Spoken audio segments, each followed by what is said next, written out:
Alright, we back. We are continuing the MSQ. We just tied up both storylines, both in Thabnair and in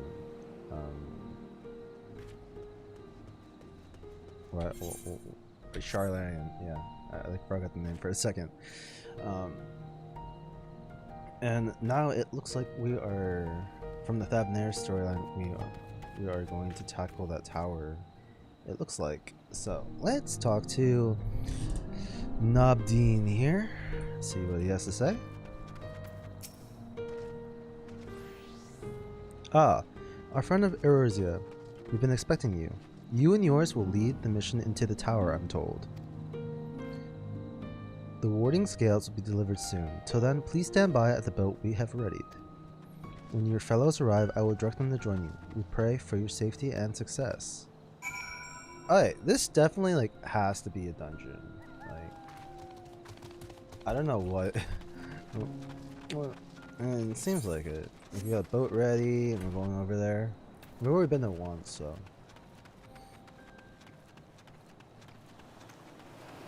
I'm just hoping it's not 82, and I guess, well, if it is, I'll just do a few routes. Hopefully it's not the case though. Let's see.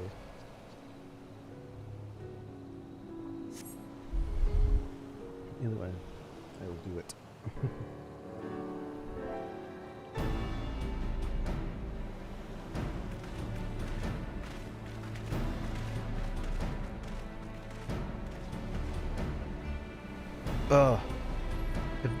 If this is the future of Aetheryte travel, I think I'll stick to boats.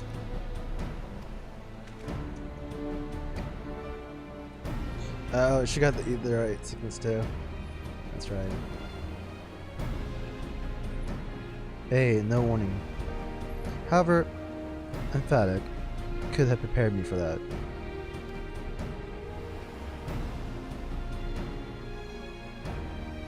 On the count of which we are a little late, but fighting fit, mostly.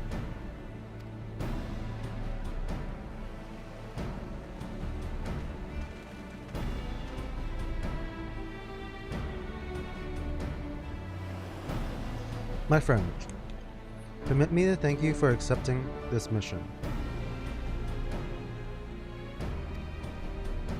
You must be, we should still call you Varsham, I suppose. Indeed, it would not do to confuse our soldiers. Very well then. For our part, we are humbled that you would see fit to entrust us through your warding scales. Please convey as much to His Excellency.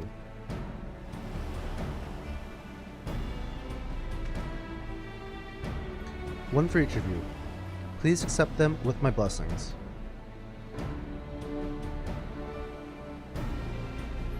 Our thanks. With these we can go anywhere. Those with the blessing of the light can go. Not only for this operation either, but for all the ones to come. We can finally break your monopoly on primals.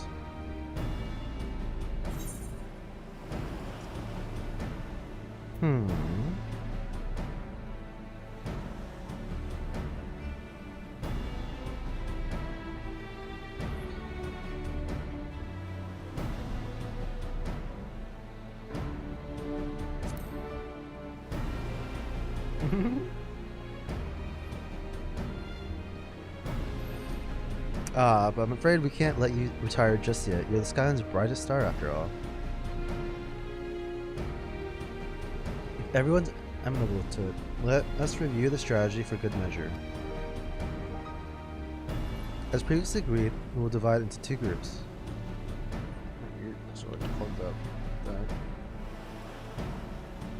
Matea and her band will break through the tower's defenses and locate its core.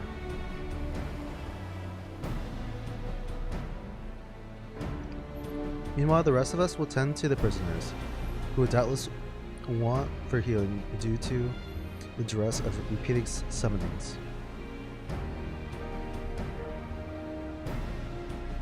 The primals which the tower bringeth forth shall be deities of Thavnarian myth. As we have no prior experience with such foes, pray exercise the utmost caution when confronting them. Yeah.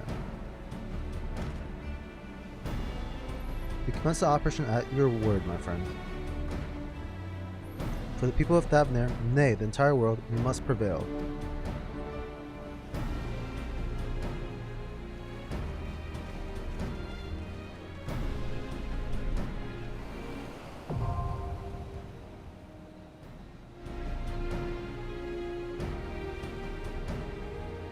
Towers are, yeah. I knew we were unlocking a new dungeon or something. Like, oh, we could do a trust too.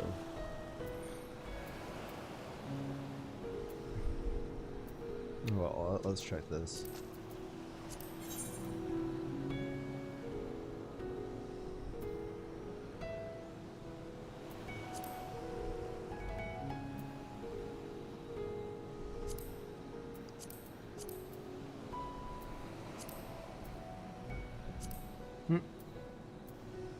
Why are...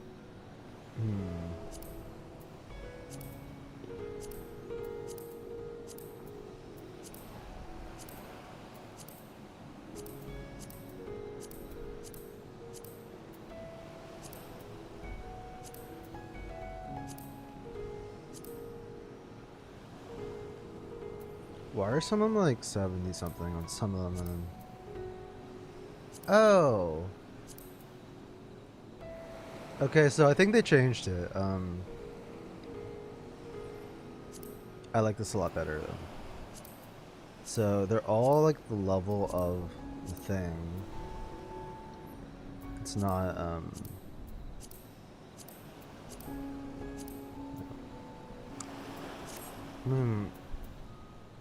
I'd be faster and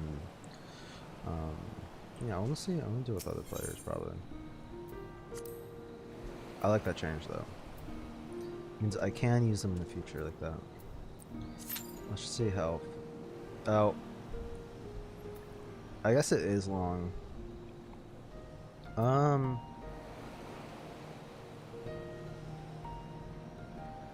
Okay, I might just do the trust then. That's fine.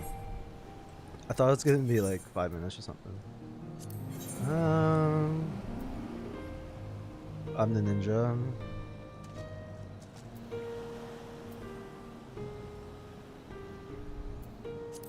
Nah. Right then. We do like this. Estinian, Thancred, and Alpha. Like that. Yeah, alright.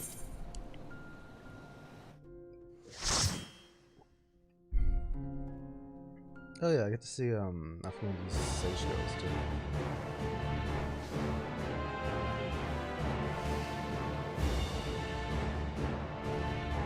Tower of Zod.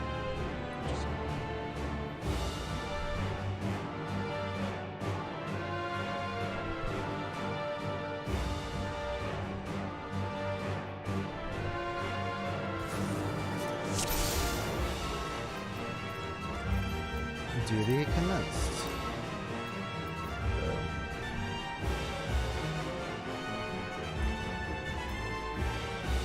Foul place this. Let's proceed with caution. Yeah, looks like it. I'm gonna have to get used to not having to put futon with the skill. I'm probably gonna do something with it then.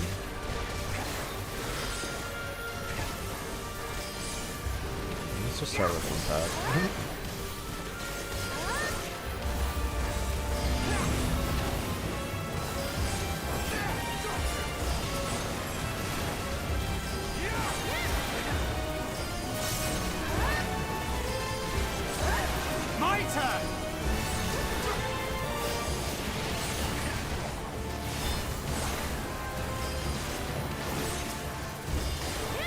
You cannot stop us!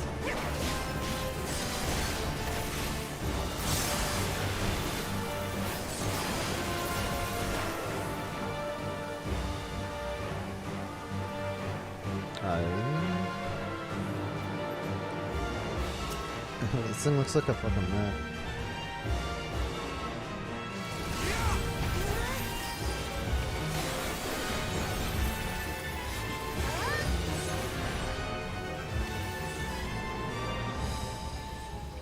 I'll pull over here. This will hurt. Oh.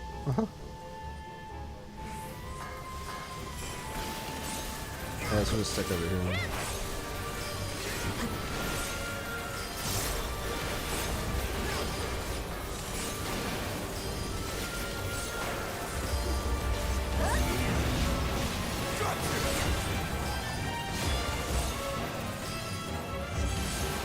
You're mine.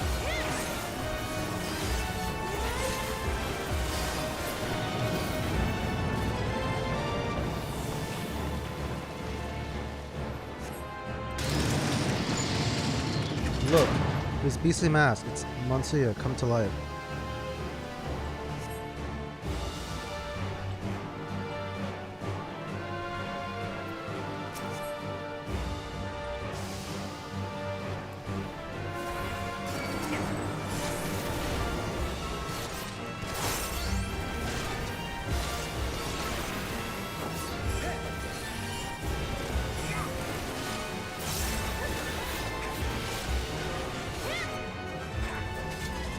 There. Oh. This one done.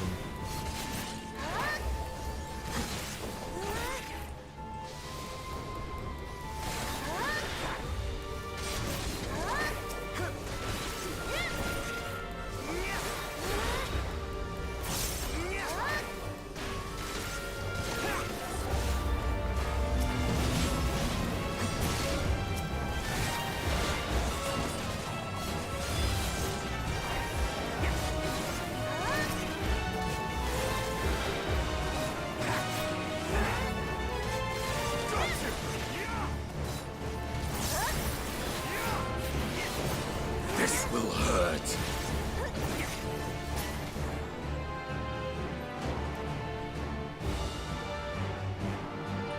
Come on, y'all. I don't know one of these armored dudes.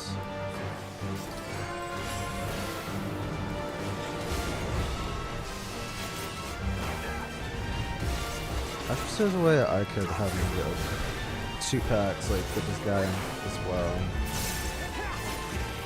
It's fine.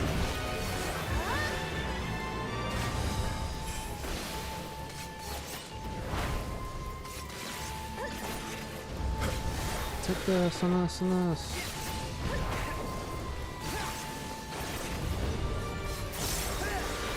I'm almost level 72. I feel like this will get. I'll be really close after this time. Why don't I get that new skill? You did. You did.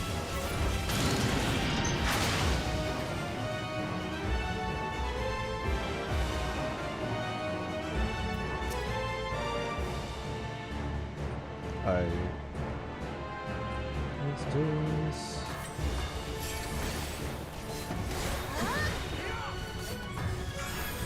There.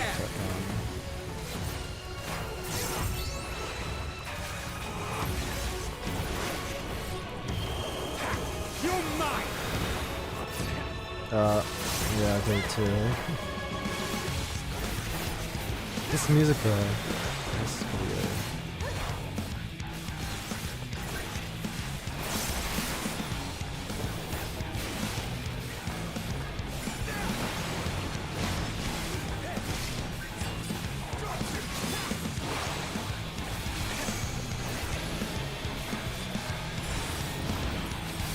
What does that mean?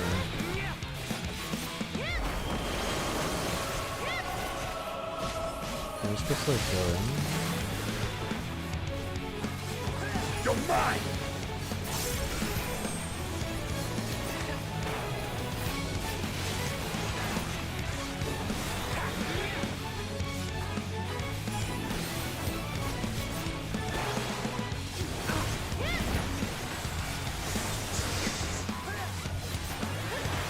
Dance, dance until death claims you. I ain't gonna be claimed by no death though. Does this mean like we're supposed to like go in it? Okay. I don't know what I'm doing with that. Oh.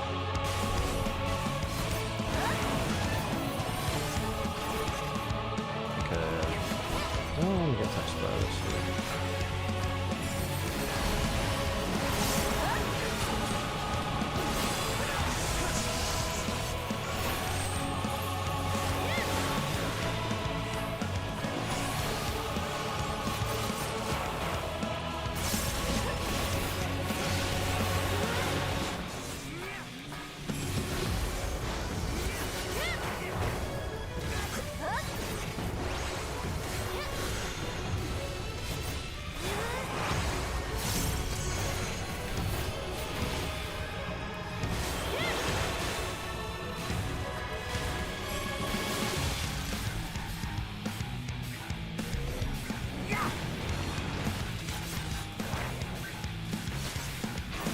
That's him.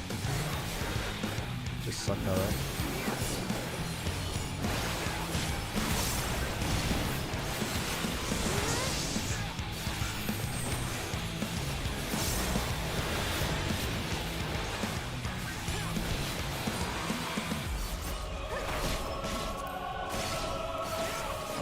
You're mine!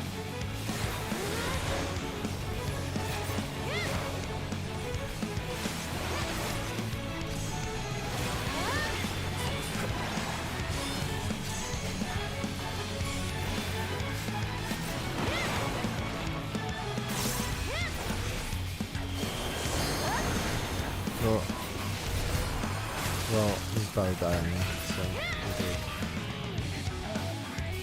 so you have chosen Defiance. Fuck yeah.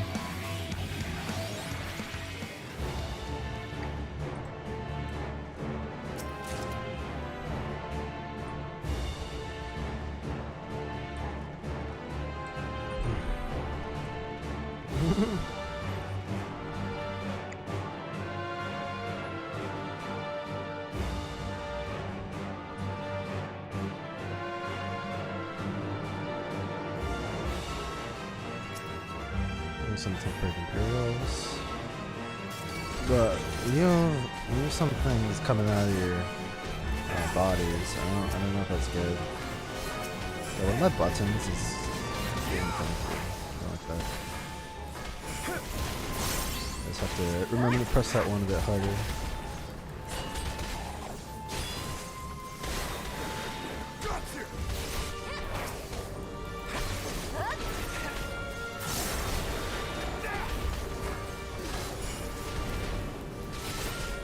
You cannot stop us!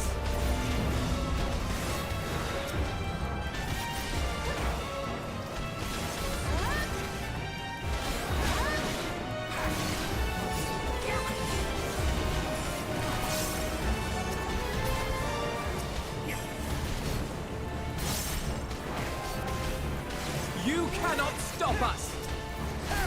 You just said that, Alfie. But yeah, you're right though.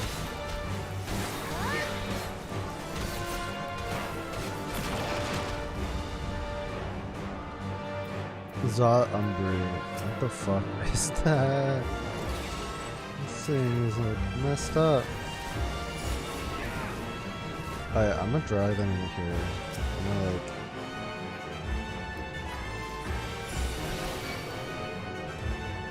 No, I'm how. Thancred, pick them up. You cannot stop us! Save me.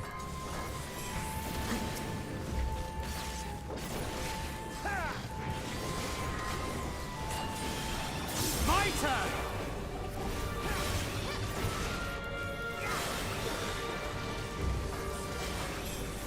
It's a mix of like imperial technology and organic like matter type creatures.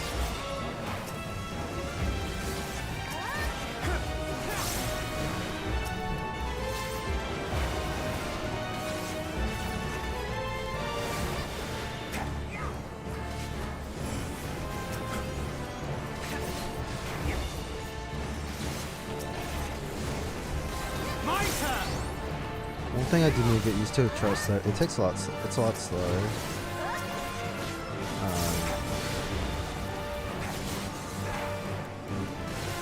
So they're not optimized. You don't have like best builds and stuff. But I guess no one knows their build at this level. Attack also just pulls a lot more.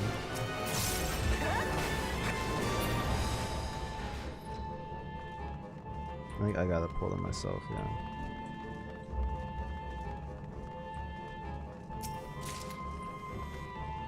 I get all the loot though, which is nice.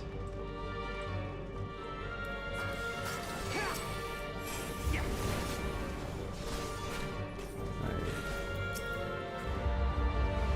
You're mine. Turn my thanker. Save me.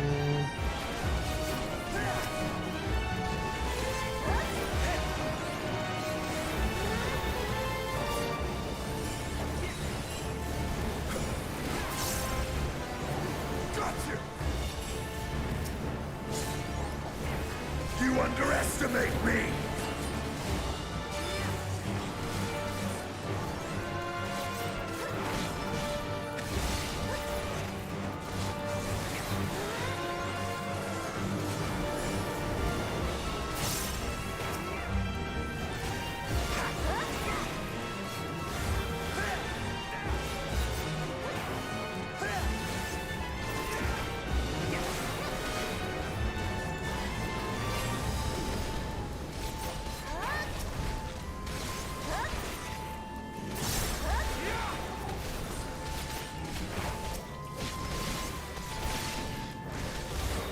You're mine!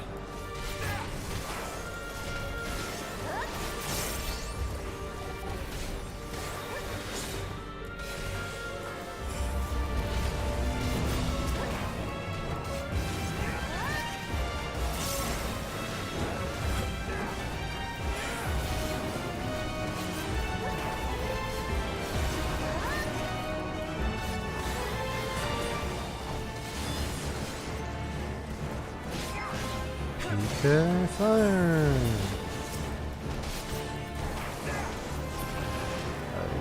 I'm gonna be dead.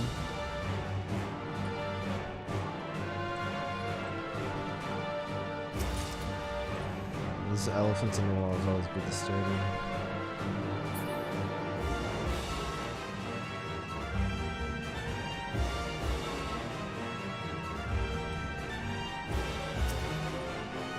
Okay, yeah, so it's those three gods, the elephant people.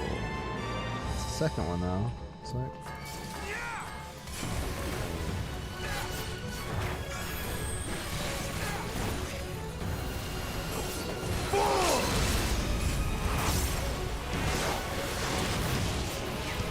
You're mine.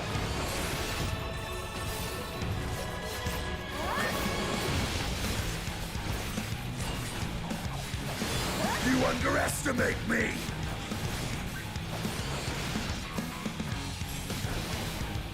It's really nice not having to waste the mirror to reapply Futon again.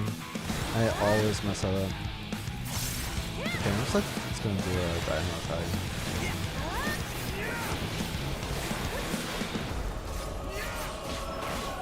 My turn. My turn! I really like the battle music here though. You're mine. It's like a lot of the battle music in some of the dungeons, they feel the same all across the board. I'm wondering if this is just going to be in every dungeon like this, or if they're going to have like different like track for battles for each one.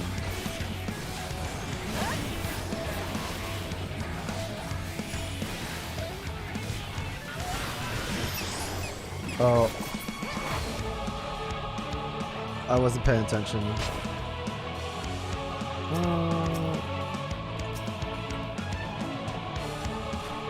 Okay, I'm just gonna follow. I'm fine though. It's Remember to apply a trick attack.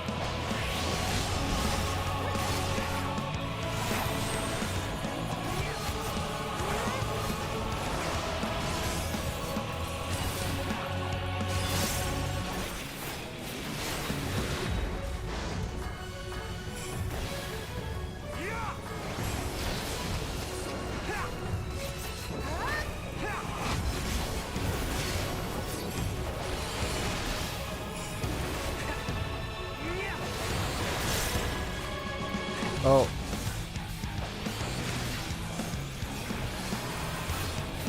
I'm bad. They're cocky with that.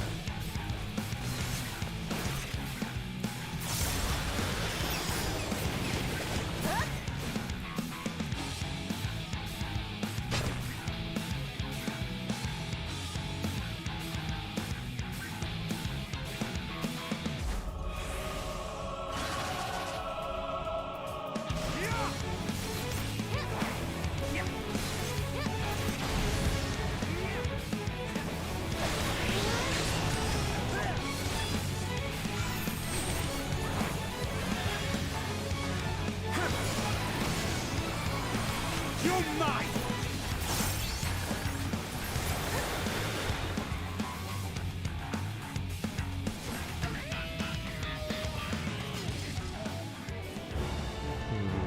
Probably gonna fight like all three of them at the end. I assume because we're jumping up there. Secure.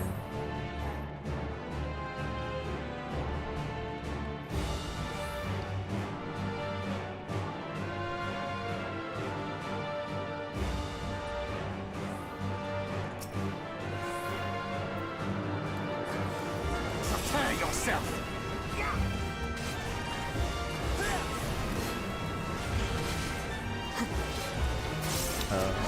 Let's grab these knobs too.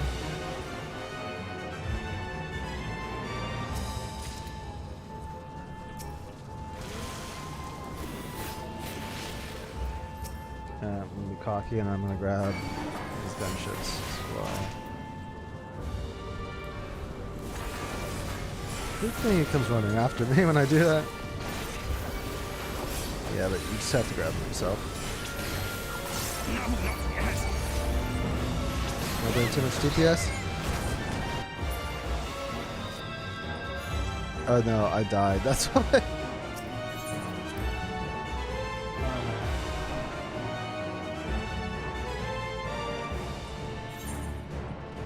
Okay. I'm gonna do it again though. I think I can do it. I got the aggro in me. And then I think I ran into an AoE, right?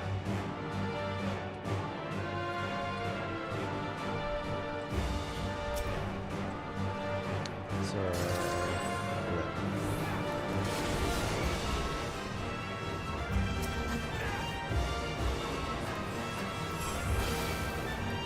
I'll wait for Vanker to catch up. Do that.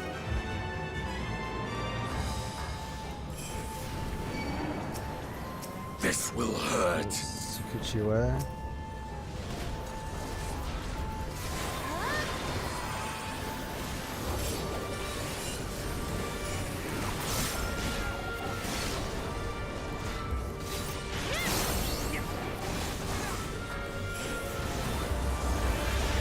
Okay, fine. I love blasting these fire rays. So fun.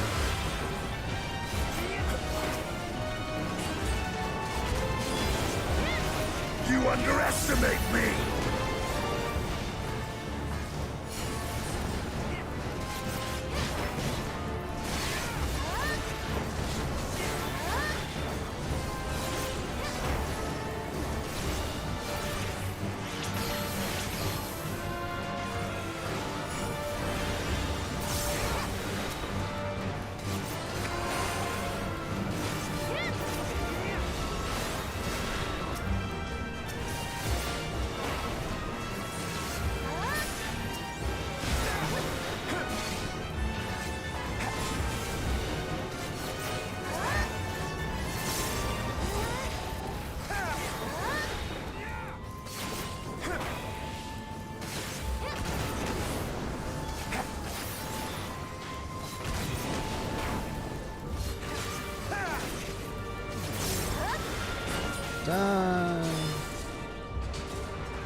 go grab him anyways. This will hurt.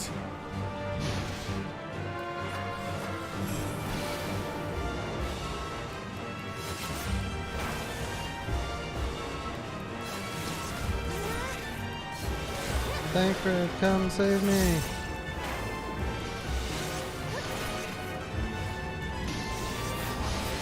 I'm gonna wait for my health. Try and stop me! I'll just second wind. There's a PK fire out. I'm going back. And then it's Kichier. And it's Kichier.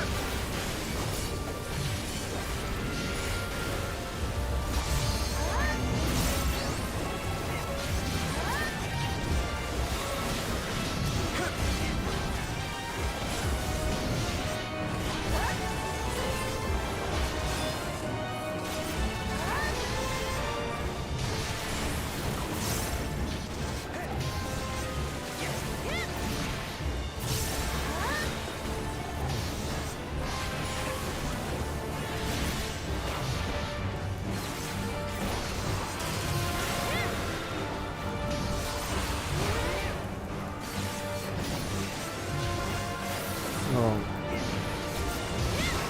I think to keep up the deal is just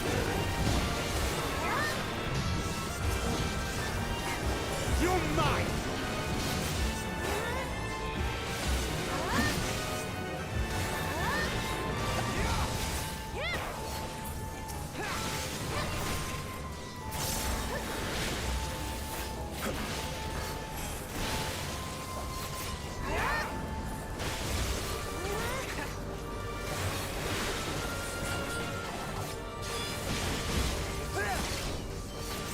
You cannot stop us!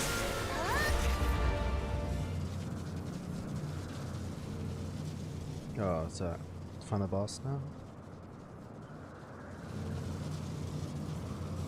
No matter the cost, we must protect the tower.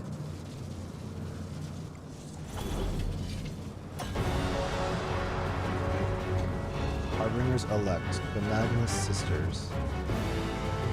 Magnus Sisters. So it's gonna be him and then the other two.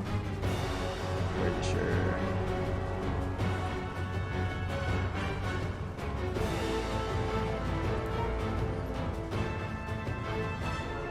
Alright, let's get this.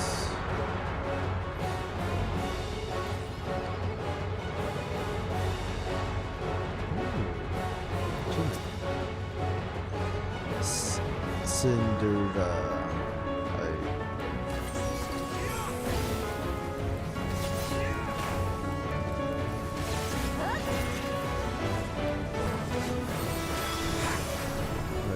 How do you do that? This will hurt. I'll go this way.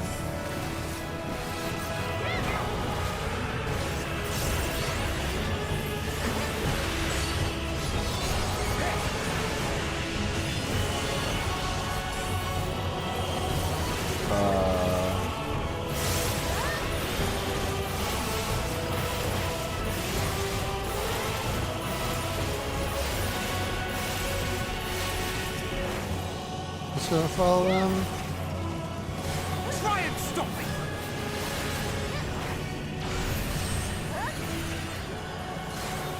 You're mine! Tell you it's an aid.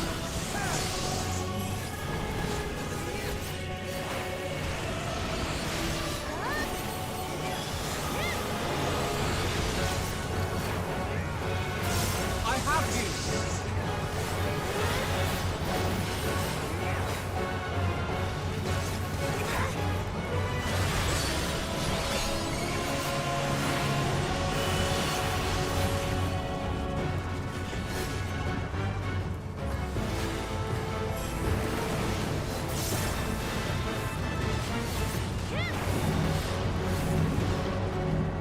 Excuse me. All or nothing!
I don't think they can do that spell anymore though. No.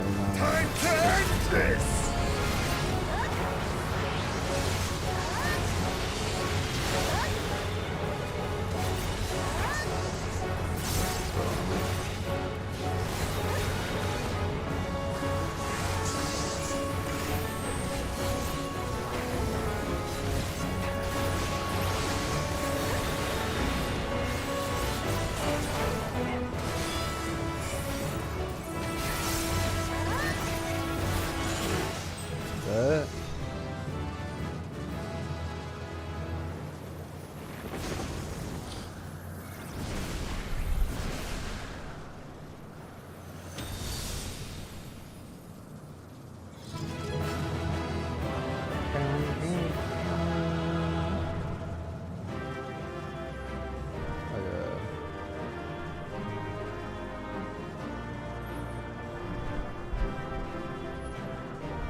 Ooh, let's go.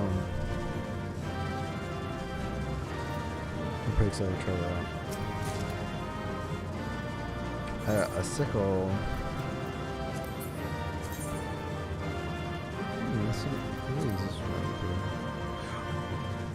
Yeah, weapons glow here.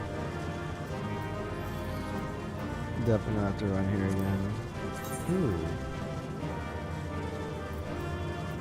Got some gloves.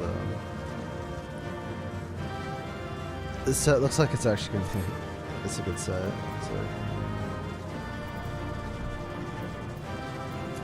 Ooh, I got the pants ones. The pants too. Don't look bad.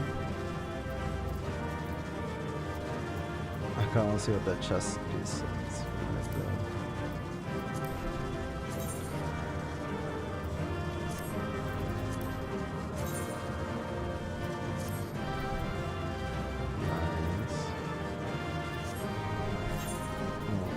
Oh no, I have them replace my inventory. Not on my armor chest.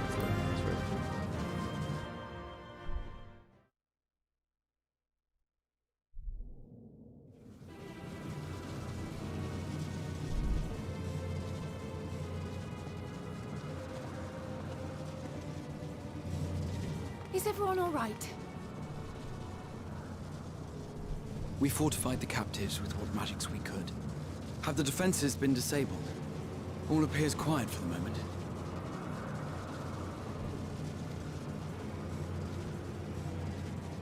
The lower floors were disturbing enough, but this place feels wrong. The ether is heavy and thick, like wading through a quagmire.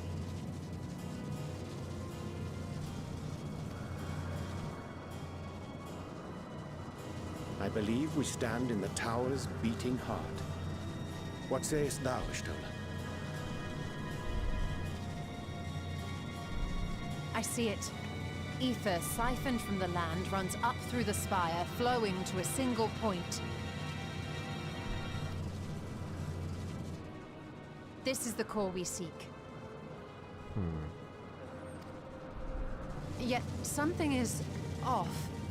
As large as this structure is, it siphons far more ether than is required to sustain it. 'Tis as if the core is feeding on the energy, consuming it. I need to take a closer look.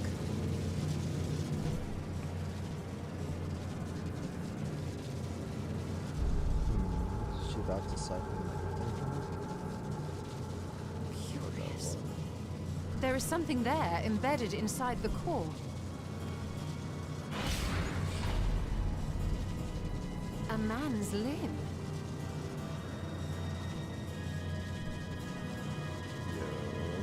This is what we came to destroy? Yes, if you would be so kind.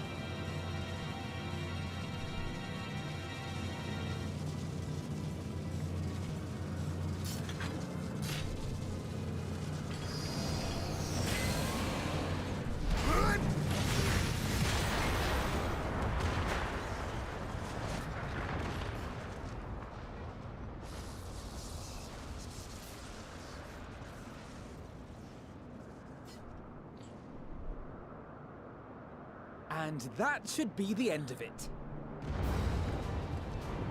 If only. What now? My theory that the tower might come crashing down following the core's destruction doth appear to be correct. Bully for you! And how are we supposed to survive the fall?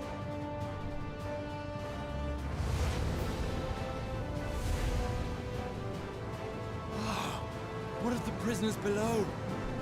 The floor beneath our very feet dissolves. Brace yourselves! I pray I'm not too late.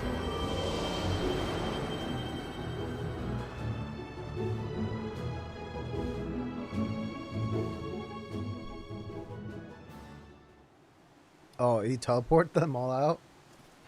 Wow.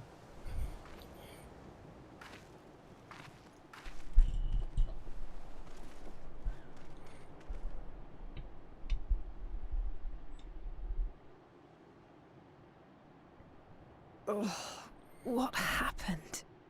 Where are we? It's a lot of Matenga.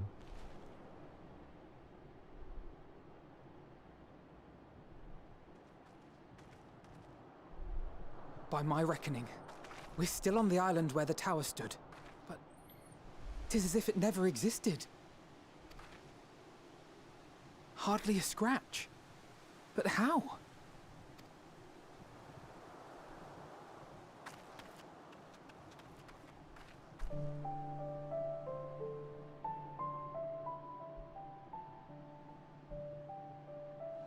Graha wove a levitation spell at the last moment. Large enough to catch everyone, it would seem. That is a lot of Matenga. That explains the lack of obvious injuries.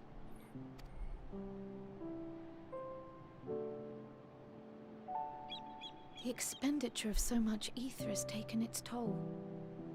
He will need plenty of rest, but should otherwise be none the worse for wear.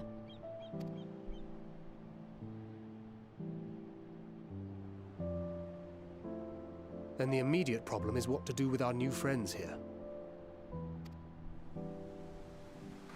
They'll be much changed for their time in the tower. Even if their bodies are intact, I doubt we could say the same for their minds.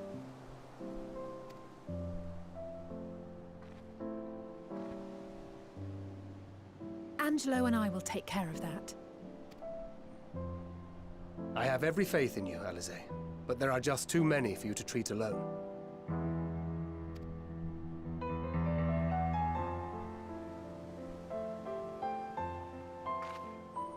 We'll send at once to Eorzea for more Porksies, and call on the local mages to lend a hand. Hail, Scions! We were watching the tower when it simply disappeared. What happened here? The threat is banished, and thy people delivered. They are, however, in need of treatment, and we of a secure locale and helping hands to assist us in its provision.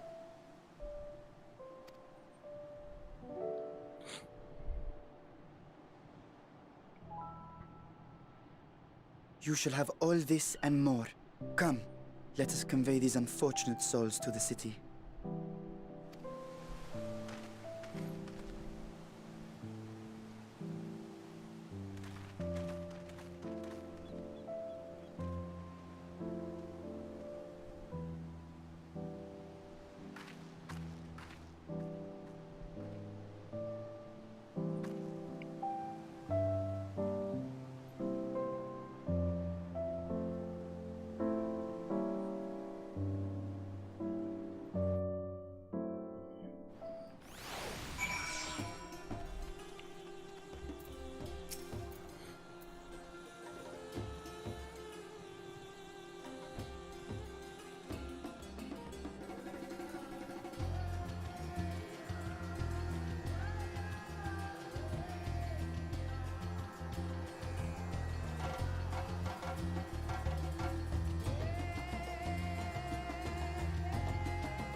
Go and join them in the city once you've had a moment to catch your breath. Yeah. Sorry, correct you for that. Yeah, going to Razhan. Seems like.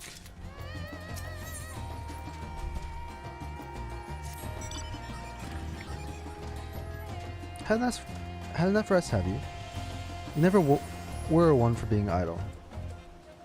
Right. Varshan bade us to come to Mekudala at our earliest convenience. The others will join us once they have finished tending to the prisoners. Ah, wait. On second thought, you and the Stinian should go instead.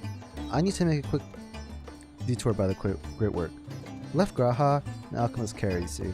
Best to fetch him before he's crammed into a specimen's jar. Just you and me then. The guardsman at the gate should wave us through.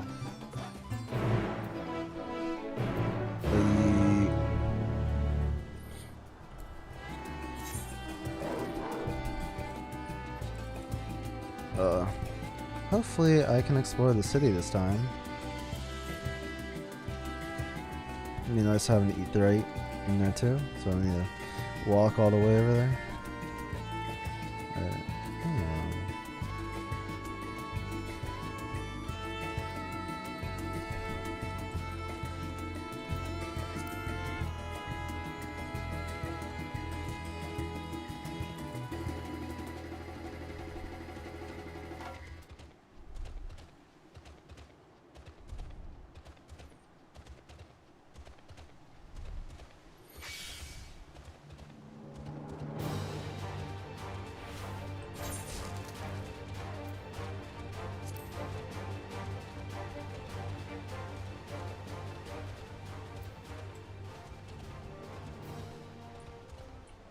Oh. Wait. Why is there level 90 over here? Excuse me. Oh, yeah, it looks like a hunt. Like, whoa. I'm not ready to fight you. That's for sure.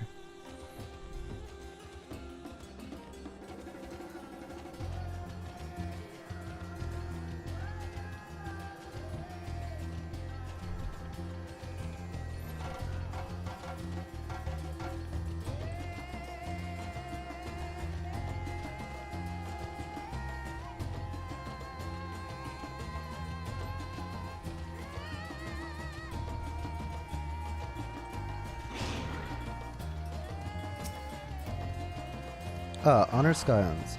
You're free to enter at your leisure. As I cannot leave my post, I'm afraid you must make your own way. Should you require direction to the city, this sentry stationed at the fountain top of the steps should be glad to assist you. Okay, so I can go in now, freely.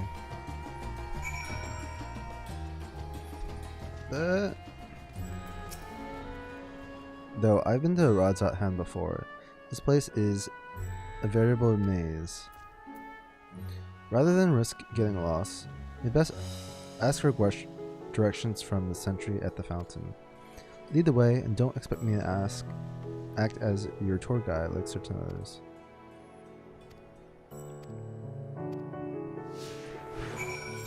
It can't be that hard to navigate.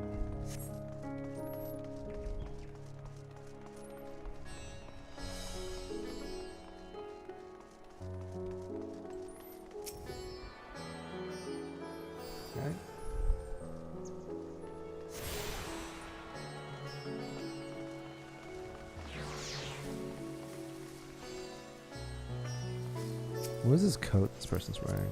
I like it. Oh, that's level 83. Ew.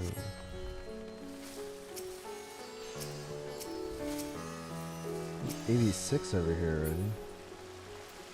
Okay. Ah, Miss Matea, I presume. I understand you are here for an audience satrap. If you require directions to Magaduta, I should be glad to provide them.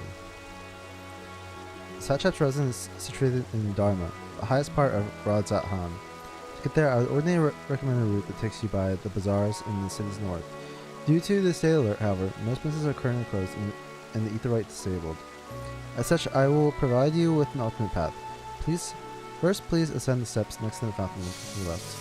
And there'll be more steps coming, and upon ascending them, emerge on the Pox's path. Proceed through the large door on the right, and you arrive at the Rubber de Fibers. Within you will find another sentry who will give you further guidance. In other words, we head up. Sounds straightforward enough. I tuned to that though. Not be able to attune to that Aetherium. No, I'm gonna just do. Yeah.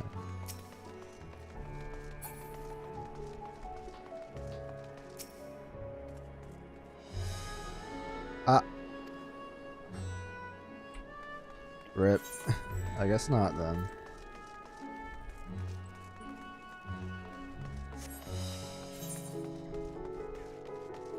This should be fine. Let's go the long way around.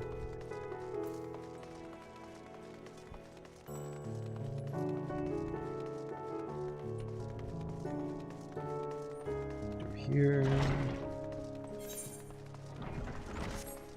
But looks like we can attend to the lower ones.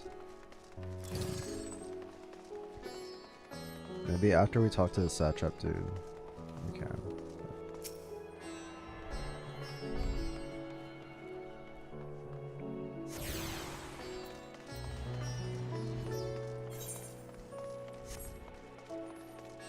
There's some quests here. I see a bunch of NPCs.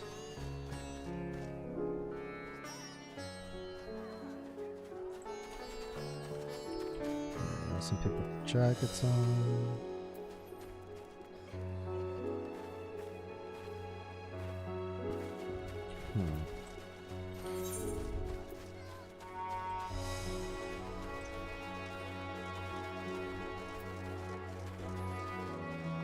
Can I just jump down?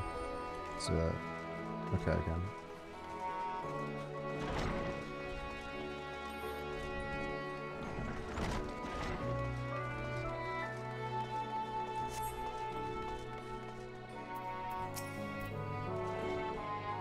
Hanta Makaduta, are you? In that case, please follow this hallway to my right and get through the door at the top of the stairs.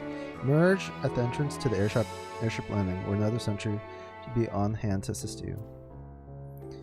Incidentally, if you ascend to the steps to either side of me, you'll find workshop of Residua fibers. Though you're free to observe the artisans, take care not to lose your way.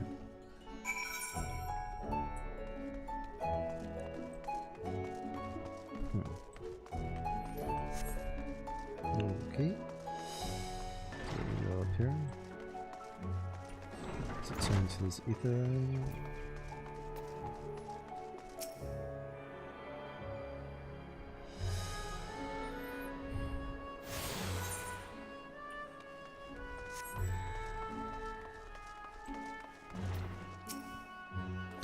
If you're here for an airship, I'm afraid all flights have been suspended until further notice. So the state alert is still in effect. Perhaps it's for the best. That aside, we're not here for the airship. We have business at Mankaduda. Oh, in that case, permit me to direct you. From here, it's quite simply, really. Ascend these steps and then continue straight ahead and across the bridge. You cannot miss it. Okay. Oh, I see.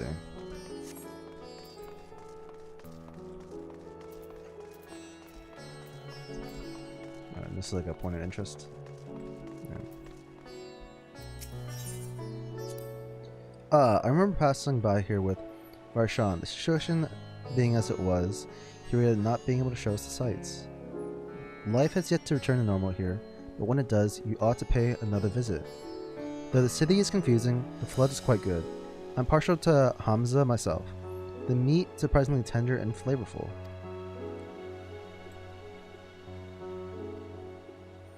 Squat, squat. Oh hey, look, it's a lookout point.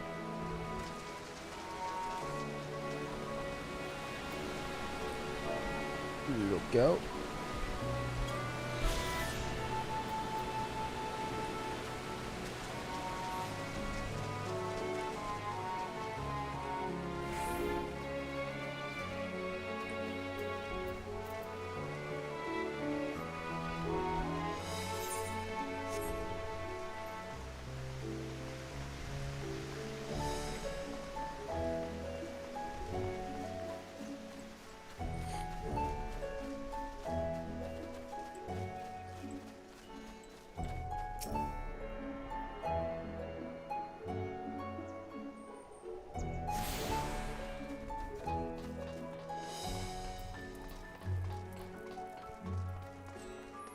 Maghaduta attendant.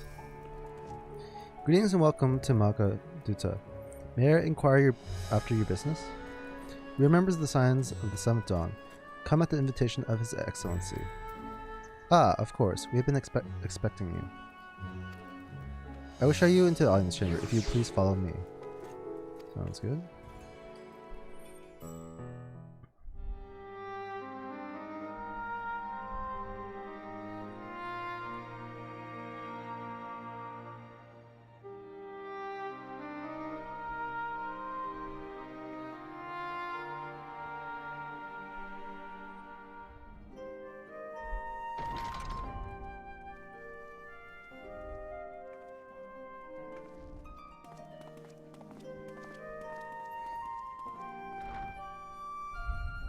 Are we the last to arrive?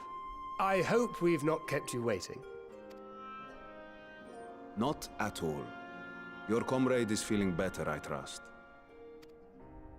Much better, thank you. Harness remedies are certainly potent, in more ways than one. One becomes accustomed to the taste, although I hope you never have cause to do so. Pray, take your ease.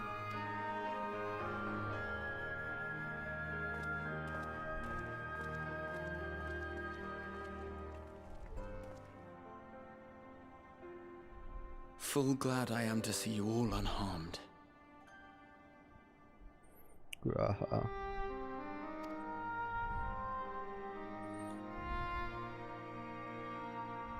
Valiant scions, for your heroism, you have my boundless gratitude. You cast down that dire tower and set free its hapless captives. You cleanse their souls of its corrupting influence. No words of thanks will suffice. In place of platitudes, I offer a bounty of warding scales. Pray accept your due reward, along with the goodwill of Radzatan. Alchemists throughout the land were put to work in the forging of your talismans. The finished ones have been collected, and now await you at the High Crucible of Alchemia. Present this letter when you are ready to take them into your possession.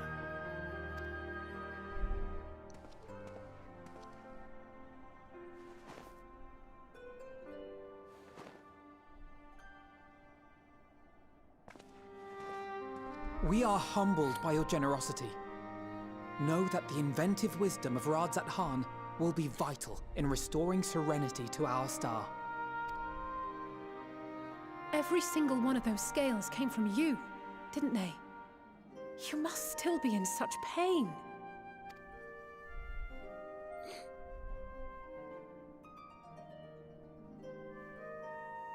'Tis of no moment. A mere annoyance compared to the dreadful suffering inflicted upon this land and its people.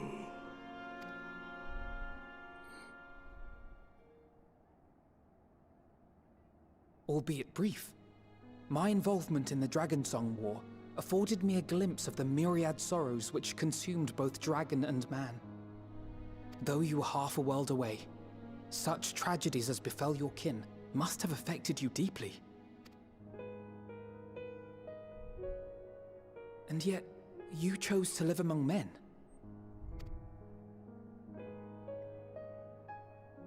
In the age when that conflict first bloomed, my choice had already been made. In some distant place, man slew dragon, and dragon slaughtered man.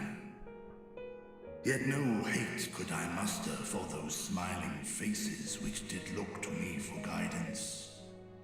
Not even my brother's righteous rage could rally me to his cause.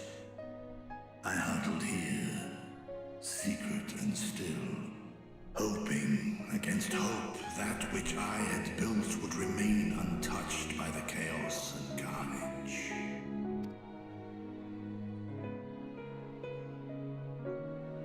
Twould seem we share the same desire for peace, great Vritra.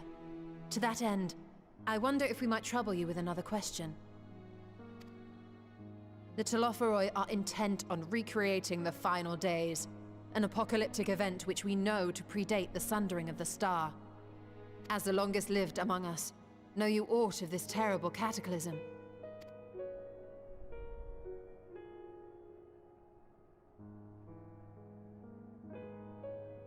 Nay. When war and strife drove my sire from his home, he crossed the great expanse with only our unhatched eggs as company. He alighted upon a shattered source, its 13 reflections long since scattered beyond the rift. Whoa, so Endwalker's really bringing the pieces together. Of events preceding his arrival, he knoweth naught, save that which Hydralin hath deigned to disclose.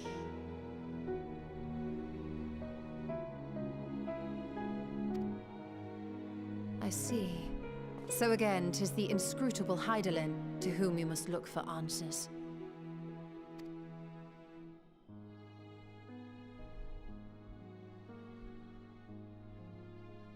Seek you to divine the will of this star? If so, I have a tale which may afford you some small comfort. This is a screenshot thing. It's a good shot. 'Tis a story from my youth, many, many years ago. To my sire, I once posed the question, of all the stars in the sky, why didst thou settle upon this one? To which Midgardsormr did reply, 'twas the last bastion of hope. He believed so long as Hydaelyn endured, so too might dragonkind. Solemn and portentous were his words. What deeper meaning they held, I could not, dared not pursue. 'Tis a stone I've left unturned ever since. Yet take you solace in the knowledge that whatsoever Hydralyn does strive towards, 'tis an ideal which hath earned my sire's conviction.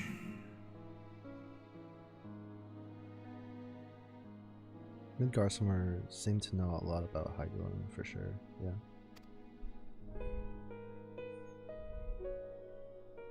Thank you, Vritra. You've given us warm reassurance in a world gripped by cold uncertainty. While I'm sure we all have a great many questions, I think it's time we collect the talismans and be on our way. Our fight against the Telophoroi is far from finished.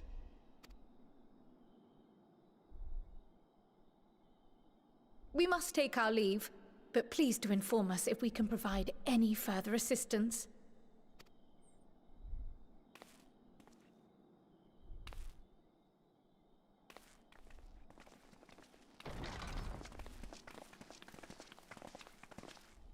Prithee, a moment.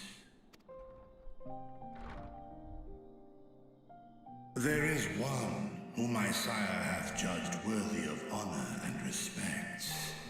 The one known to men as Eorzea's champion. This hero of renown and rumor, 'tis thee.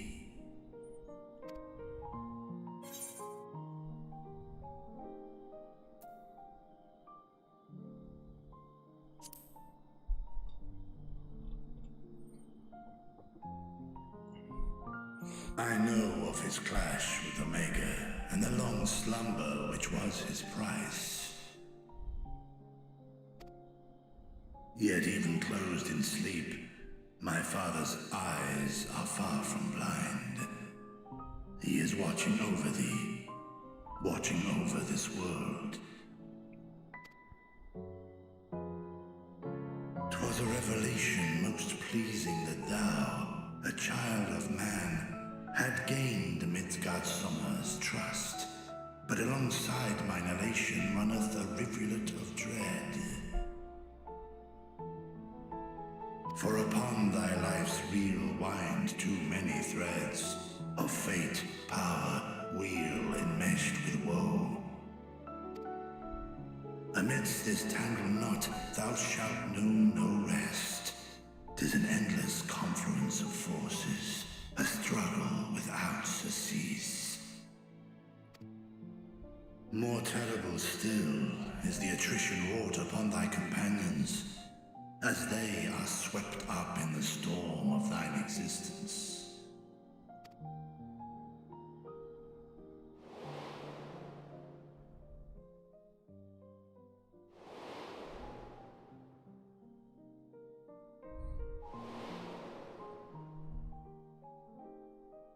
Yeah.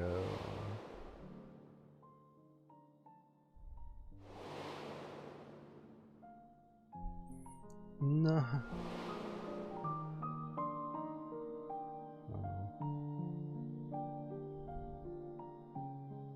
Take heart and protect them well. They will be your strength and your salvation.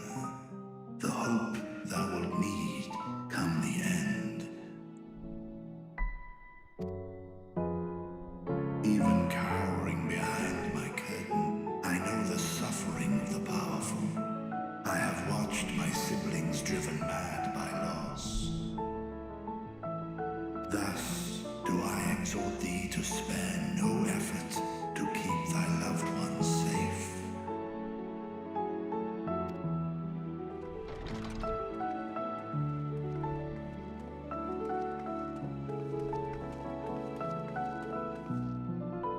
Apologies.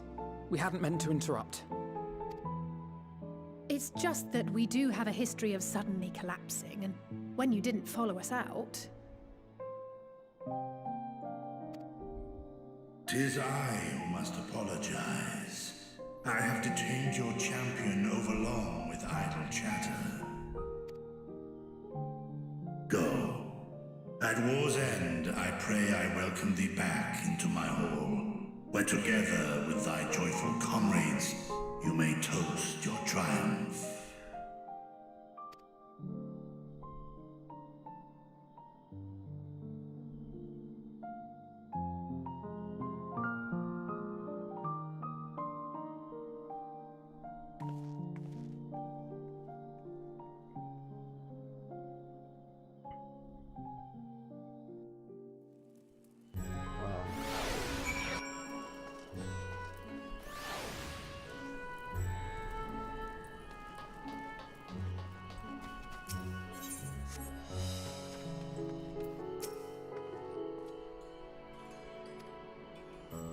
So what were you and Vitra talking about? Nothing? Very well, if you say so. Excuse me. Those have gone ahead to the High Crucible. Let's catch up to them.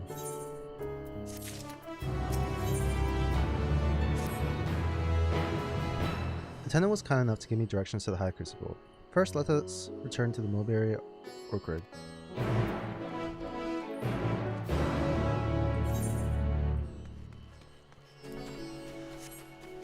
Run we go.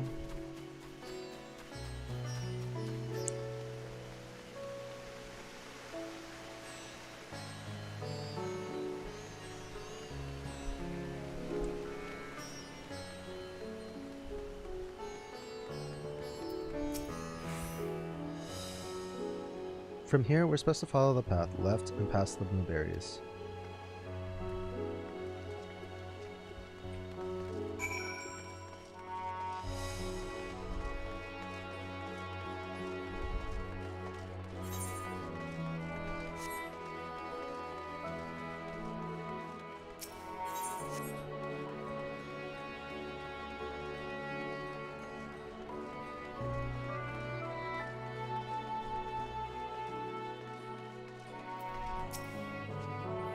With a straight turns, enter the door straight ahead and descend the steps. I thought the Crusades was confusing, but didn't compare to routes at hand. Architecture and decorations make it even harder to get your bearings. Anyway, let us see where this door takes us.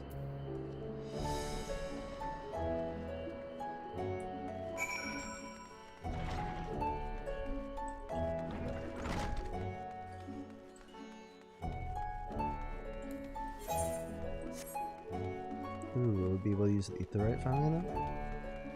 I feel like we are. And here's the Aetheryte Plaza. So far so good. And there isn't much further to go. From here we just need to cross the other side of the hall and pass through the larger two doorways. The High Crucible lies beyond. I expect the others have already collected the Warding Scouts. Come, let us join them. I guess not. I think it'll be a little bit longer. But we'll probably be able to do it before we leave, like, the city. I assume, so.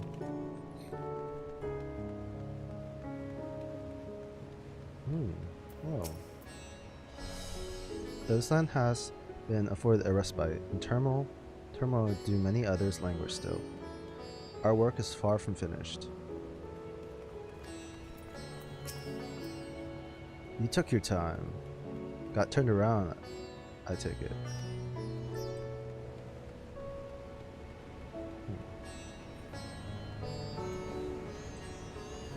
Here we go.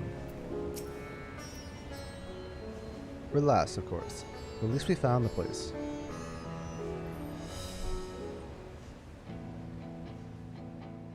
Wait. These are the talismans we were promised. Yes, and I made a quick count. There are far more than we could have hoped for.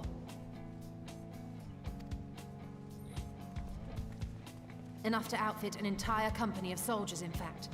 Considering the involved process, that they were able to manufacture so many in such a short span of time is nothing short of a miracle.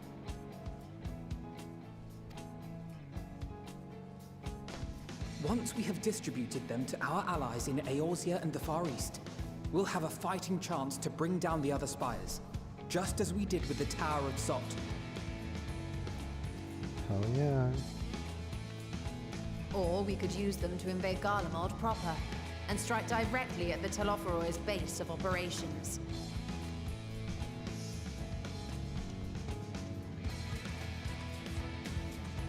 Of course, we would need to consult with various Alliance leaders before such a drastic measure could even be contemplated. To which end, I could set out forthwith and present the idea to each of our allies in person. Pray allow me to undertake some few of those journeys. I find myself restless and in need of purposeful duties. I can head eastward. Bosnia and Dalmasca are just a short hop from here.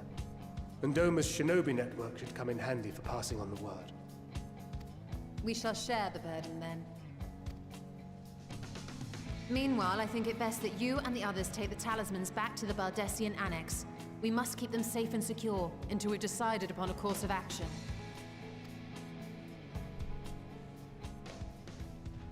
Please, I must speak with you.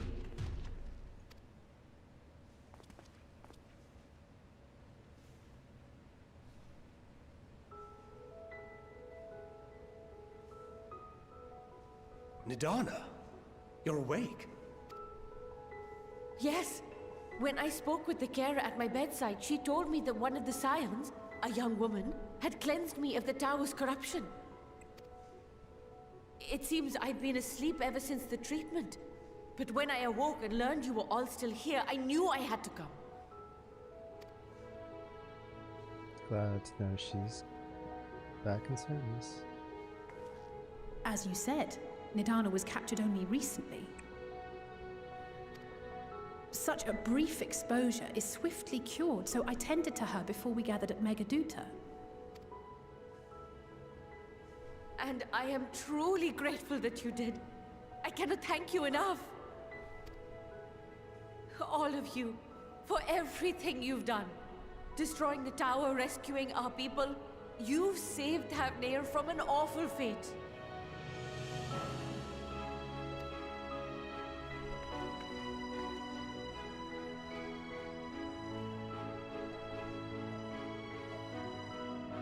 Feels good. Yet who hath truly saved whom?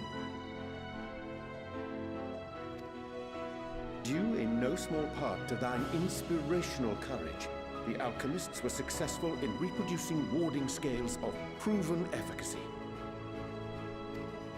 Replications of thy work now stand ready to travel across the seas unto the hands of those who might wield them against this rising evil. The talisman? Is this true?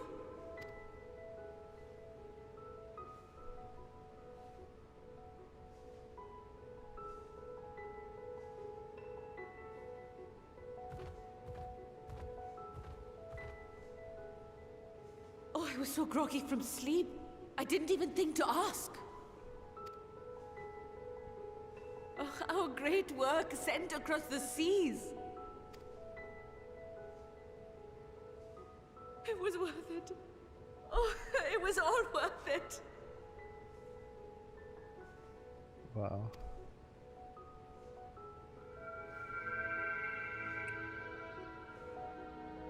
What's that?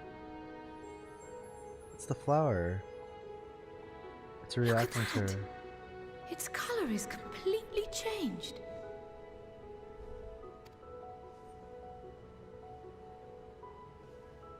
What do you have there?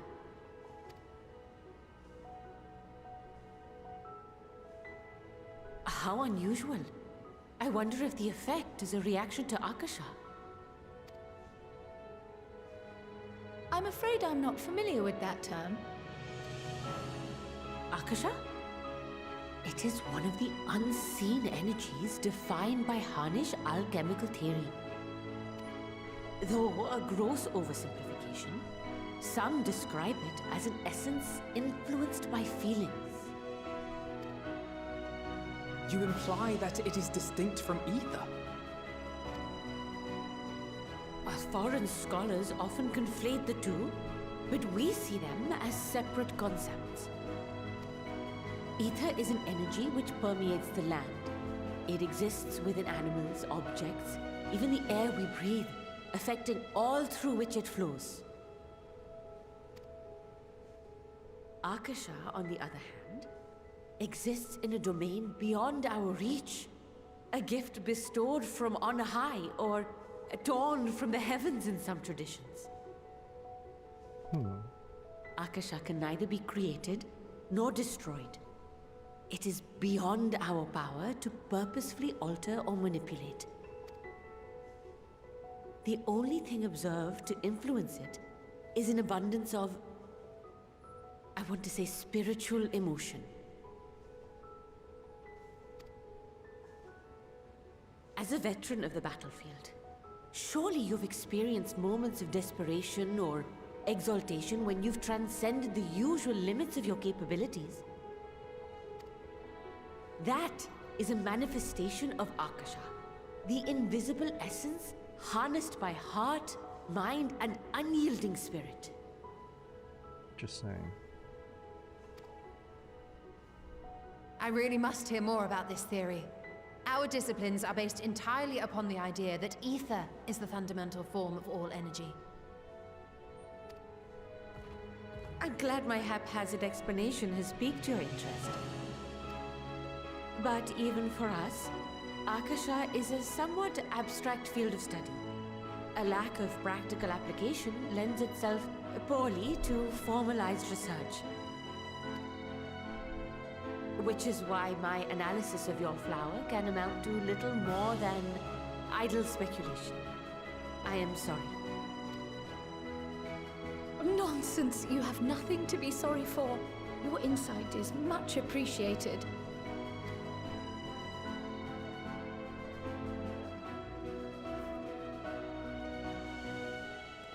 Shall we depart for Sharlayan then? I will see to it that the talismans arrive at the Annex. And we will be in touch once our talks are concluded. I suggest you rest while you can. From here onward, sleep is bound to be in short supply. Looks good there.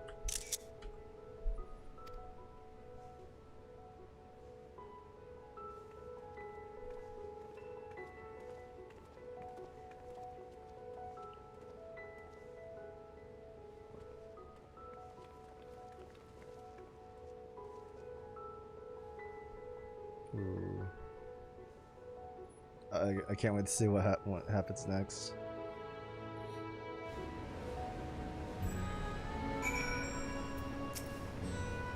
Last thing I remember before being absorbed in the tower was you rushing towards me. I can only imagine the hardships you and yours must have had to overcome to rescue us. No amounts of words will suffice to express my gratitude, but I hope the flower's radiant glow says everything I cannot.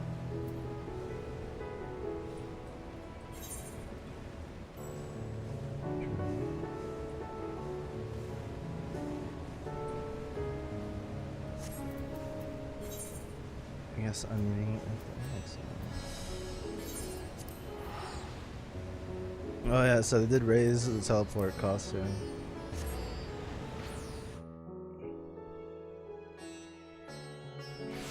I guess I won't be able to teleport back there. I won't have to teleport for a while. I'll just have to go in the city each time. Should get it soon, hopefully.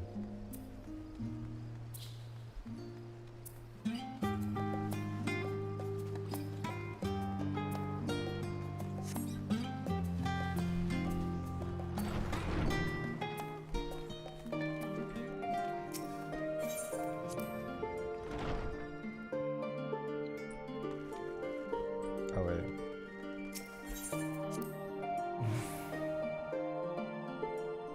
I thought I was supposed to go in there. Let's talk to... Oh, relay.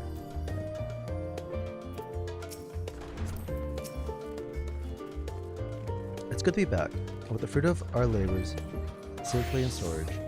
For now, we have but to wait for the others to return from their respective meetings with the Alliance leaders. As Thancred suggested, we should get some rest in the meantime. I guess. Yeah, we want to sleep.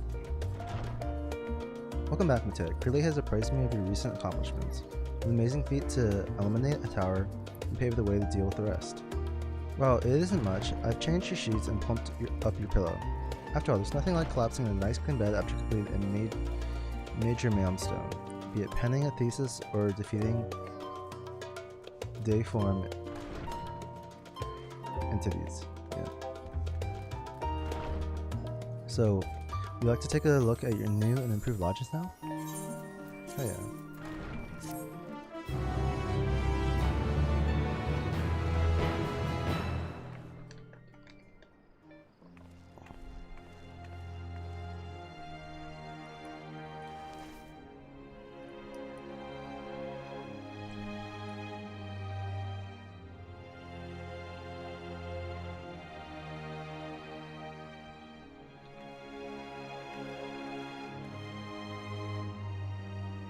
Take heart and protect them well.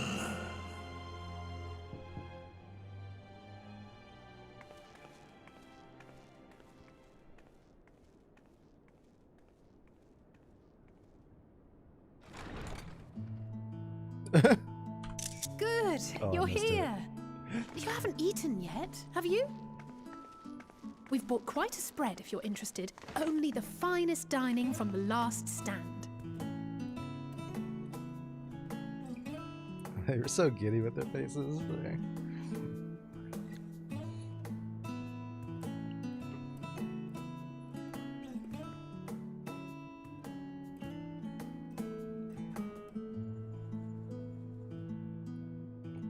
Burger.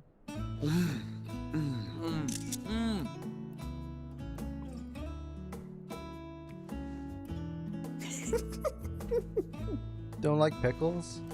What?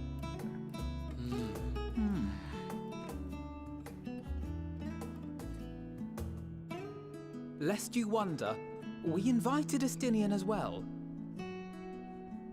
But he refused with a rather grim-faced, "No, thank you." I suspect Charlian cuisine is not to his liking. Oh, I don't know about that. Perhaps our lone wolf just needed some time apart. What? To perfect his brooding stare? Next time, I'll drag him out by the ear, sit him down in front of a Charlian feast, and see that he eats every last bite. Damn. Don't want to mess with Alice, eh? An excellent idea. Of all people, warriors must take proper meals and rest if they are to maintain a healthy constitution.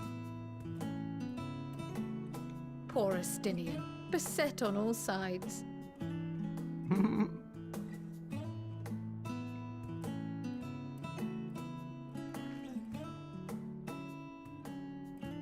Speaking of one's physical condition, Mistress Cryle, I hear you recently played literal host to Heidelin herself. And what an experience that was. Tiring, yes, but no lasting harm done. If anything, I should have liked to speak with her longer. I've not felt a hint of her presence since. Heidelin instructed you to carry that flower, yes? Oh god.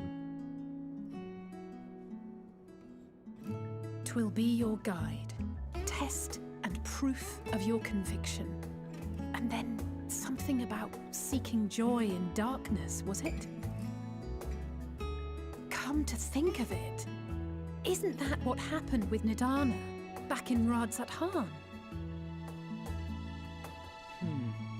The flower did seem to radiate a joyful glow, as if reflecting the elation we all felt, the relief of a people with renewed hope. Indeed, and in turn, I felt buoyed by that radiance. 'Twas akin to spotting a beacon and knowing we were on the right path. I know we've not yet triumphed over the Telophoroi, or learned the full breadth of the Forum's plans. But even within the midst of our struggles, we find small moments of joy to sustain us. Rare and hard-won perhaps, but it is this pursuit of happiness that gives us the strength to carry on day after day.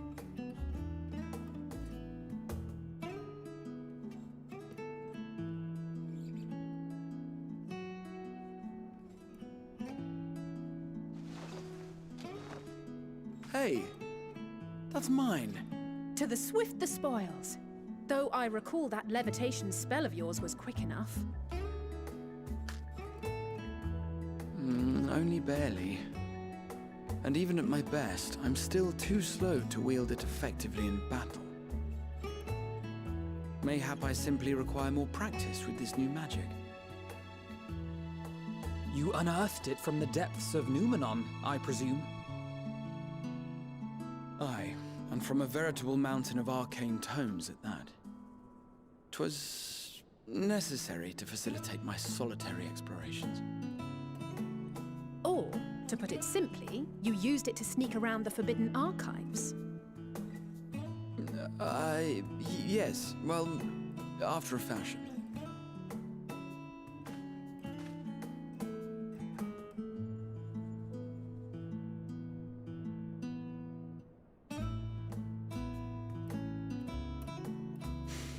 They're tall, you see. The shelves, they're too tall for me. And I could hardly move the library's platforms without attracting attention now, could I? Oh!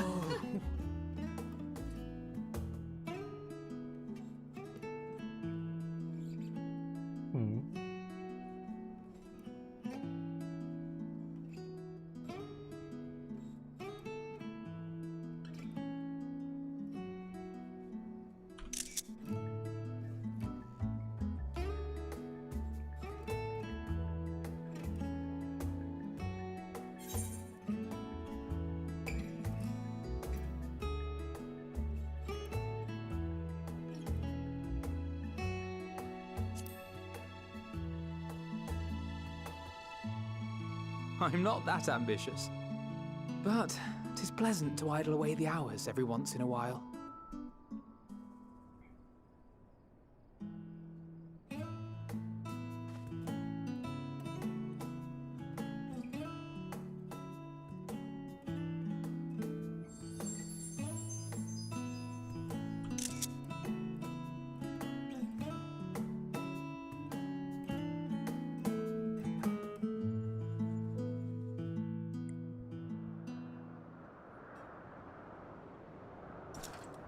Zenos. Hold on.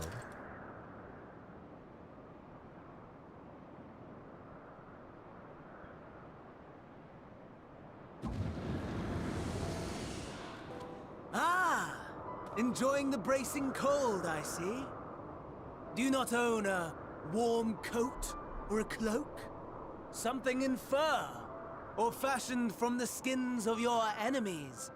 Or... well, never mind that. I come to you once more as the bearer of bad news.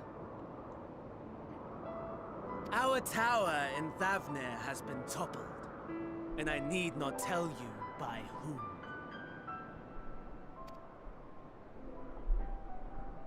Given how many we have at our disposal, the loss of a single spire is hardly fatal to our plans. It does, however, slow the rate at which we siphon the ether. If they continue to preoccupy themselves with the towers, then all will be well. But should our foe prove bold enough to strike at us here, then the timing becomes... questionable.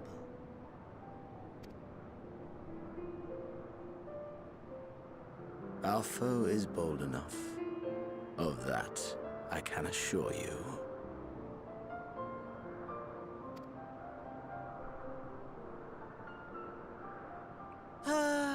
Yes, very well then.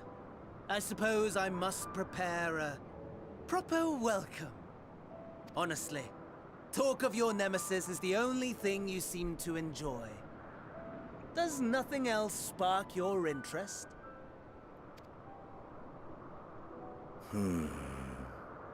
No. All else is... equal. Equally tedious. Equally disappointing.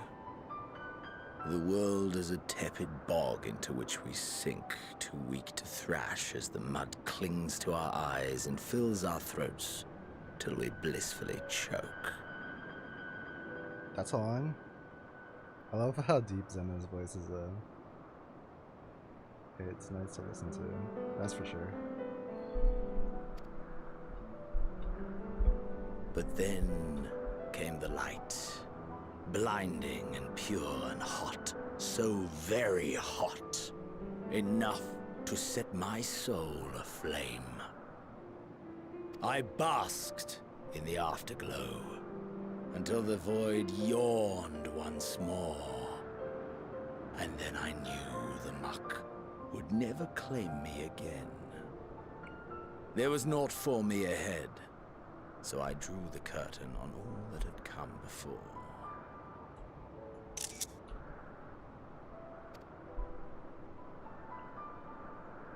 Burn. Burn. Let the whole star burn. I will have my contest. I will reclaim my moment.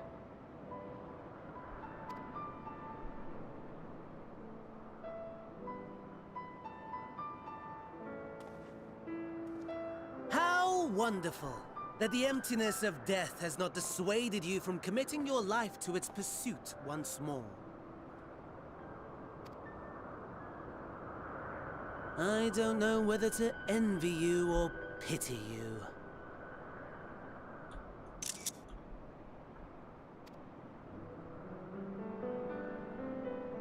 You question my disinterest, but what of yours? Despite your noisome antics, I sense you take little pleasure in this endeavor. Mercy, my lord. Such pointed barbs from one who barely acknowledges my existence. Nevertheless, you are mistaken. For I do find this part somewhat enjoyable. You see, when I was mortal, I would always have the same dream. It was a fragmented thing, disjointed, all the faces incomplete. The setting, too, was unknown to me, so I thought it simply a fantasy of my sleeping mind. Until one day, I realized it was showing me the truth.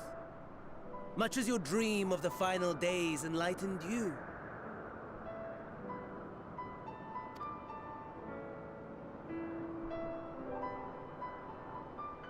And soon, very soon, the rest of the world will see the truth of my dream, too. Yes, I think that is something we can both enjoy.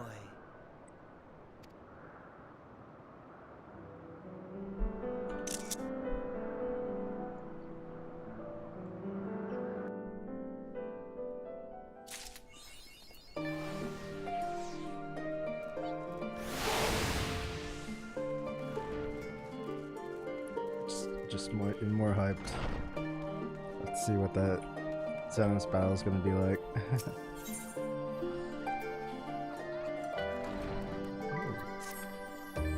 Oh, there you are. Feeling refreshed, I hope? I was about to make my way to the stadium, as it happens. I want to try and speak with Scholar Monte King and thank him for coming to our rescue in the Rasta. As it turns out, he'd come here to see us following the hearing, only to find that we'd already departed for Thabner. Knowing him, he was probably hoping to chew the cud with his former students. Since we're still waiting for Yashtola and the others, I thought now the perfect time to pay him a visit. Care to join me? Oh yeah. And it's settled. The twins will be coming too, assuming Afanud can tear himself away from his new toys. I'll let you rally the troops while I go on ahead to Phenomenon. Consider my recent impropriety. Perhaps I should avoid showing my face around the stadium for a time. That might be for the best. If the others should return, tell them we will not be long.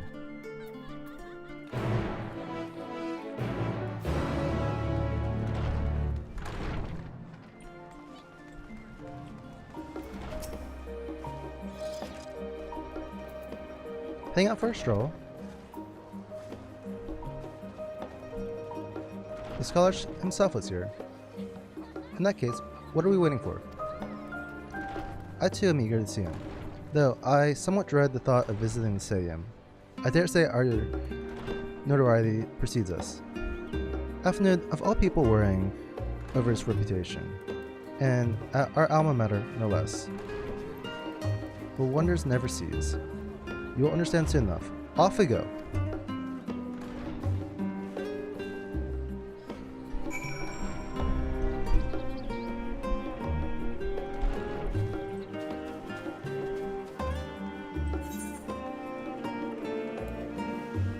Yeah, I didn't even tune to the ether right yet.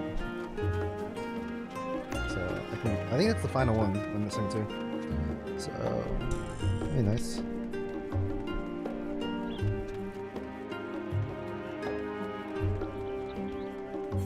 So this is where they went to school.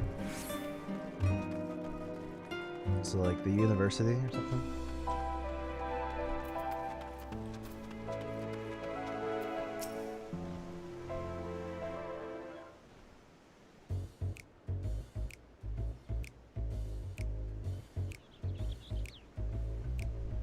Here it is, Phenomenon. Well, I expect you made note of it before. One can hardly miss it. This is the first time you've been here on official business, correct? Well, most of the space is taken up by the expansive auditoriums. It also houses numerous laboratories, testing grounds for experimental magics, and a host of administrative offices, and so forth. As the center of what would later become the stadium, it was established to promote the study of ethereological phenomena, hence the name. Though, with ether being a fundamental aspect of nature, its scope expanded to include every conceivable facet of life and even the universe itself. And then, in the 432nd year, the 6th astral era, Phenomenon was decreed complete and the stadium officially opened as a place of learning. For long and storied history, without question the world's leading authority in ethereology, arcane, occult, shamani, and countless other fields, standing proud as Charlan's foremost educational institute. You always did enjoy giving the grand tour to new students.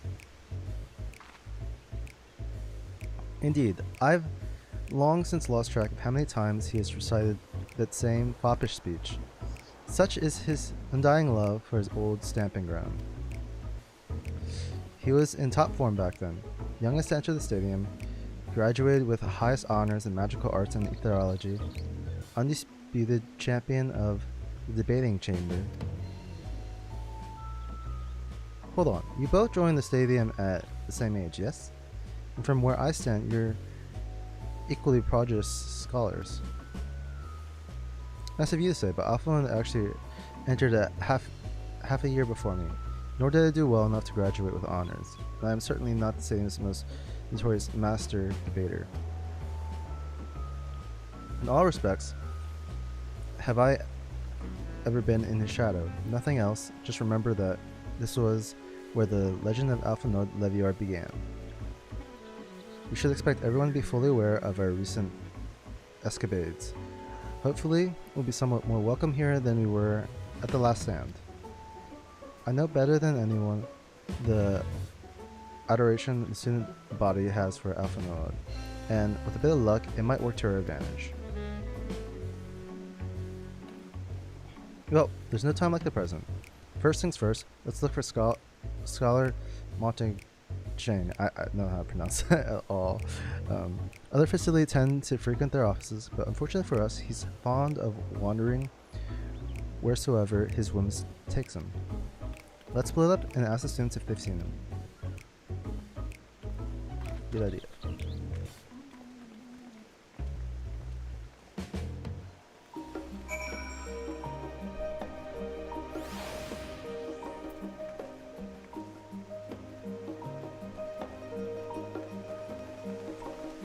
Let's tune to this to the right.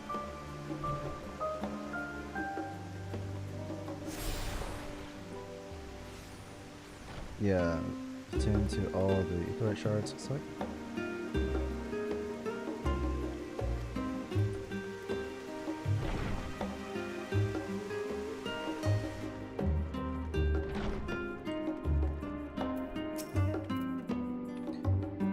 That was Alpha Node Leviar, wasn't it?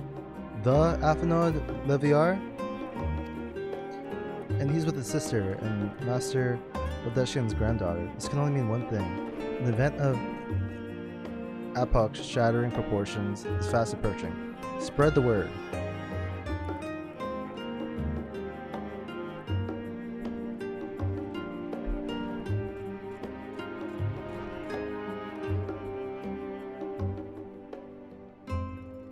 Oh, sorry, you said you were looking for the scholars. Knowing him, he'd be anywhere, but Miss Alpok should have a better idea. Oh. My dad's calling me. I'm gonna answer it real quick.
Bruh, I'm a little freaked out right now. There's this bug on my desk, and I try to squash it, this bottle, but there's like a little hole at the bottom of it, so I don't know. I don't think it squashed it, but I don't know where the bug is. It's just gone. That's freaky. I'm gonna like sit cross-legged. This motherfucker better not bother me. I'm fucking scream. Alright.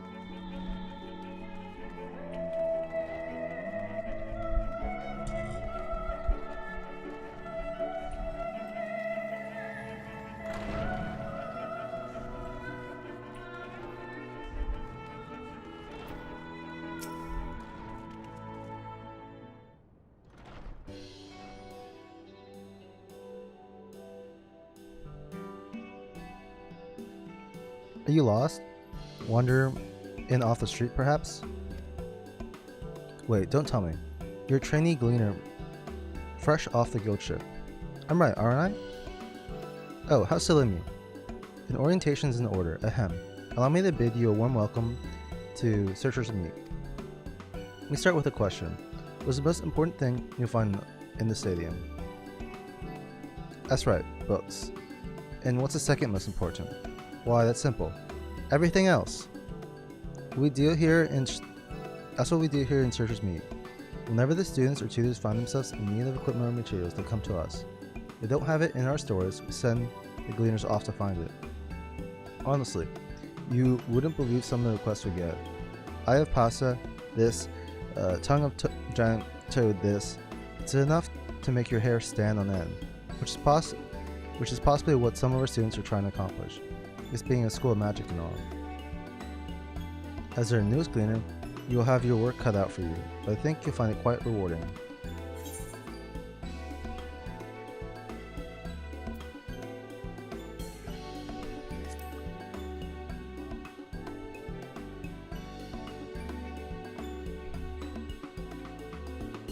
I beg your pardon? You're not a gleaner? Then this was all an elaborate ruse? No way. Come to think of it, you never actually claimed to be one in the first place. My mistake. He was here, but now he's not. I did speak with him shortly before you arrived, though. He said he was on his way to Maker's Meet. Go back the way you came in, and you see it on the opposite side of the entrance.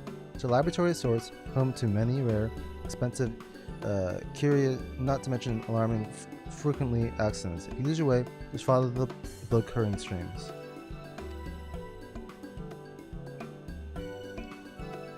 Oh wait, that's coming in.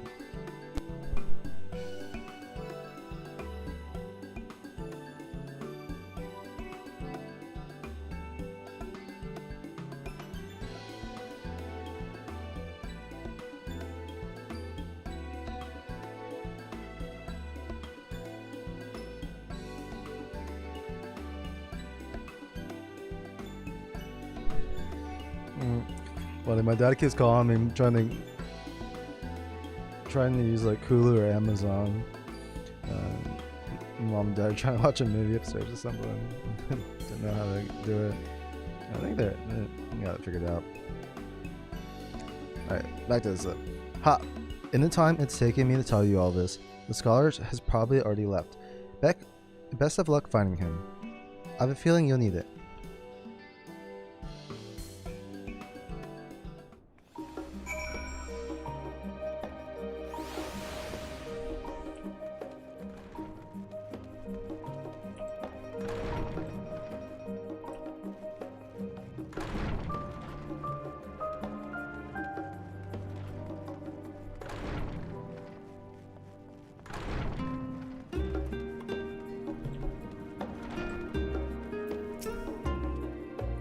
Yes, the scholar was here a short while ago.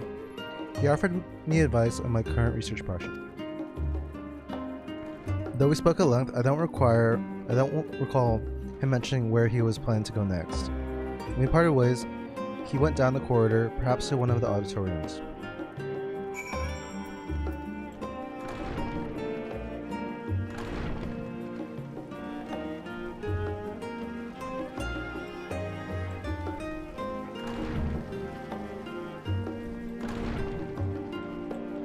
Ah, there he is. Also look out here.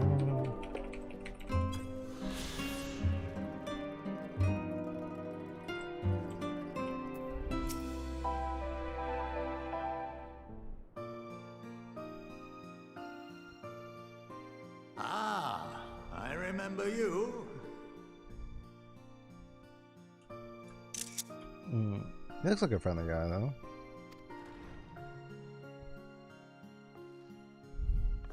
I pray we have not caught you at an inopportune moment. We wanted to offer our thanks for your kind words in the forum.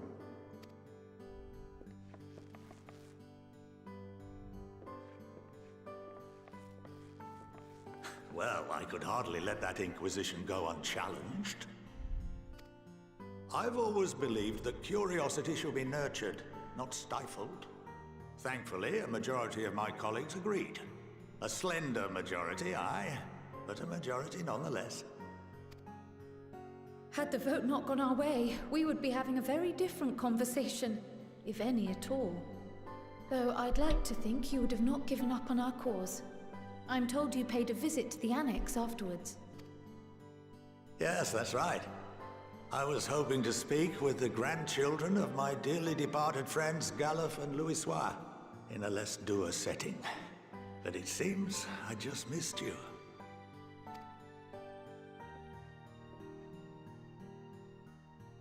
I still can't believe how much you've grown.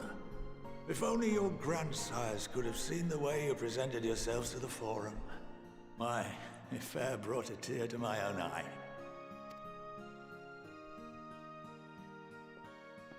You must have the patience of a saint, putting up with this lot and their antics. Never mind Matoya's prize student. Luckily, I know a thing or two about managing unruly younglings.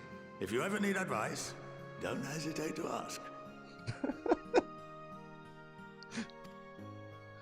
Bro, he just winked at me.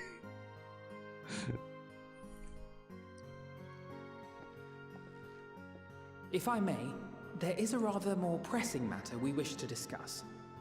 What can you tell us of this duty that the Forum must fulfill? I don't think he's gonna answer. That's something he probably can't talk about. Or that he doesn't even know himself. Nothing, I'm afraid. Like all humble servants of the Forum, I am sworn to secrecy. Damn. Yeah. Or rather, I couldn't tell you if I tried. Our duty is of the gravest importance.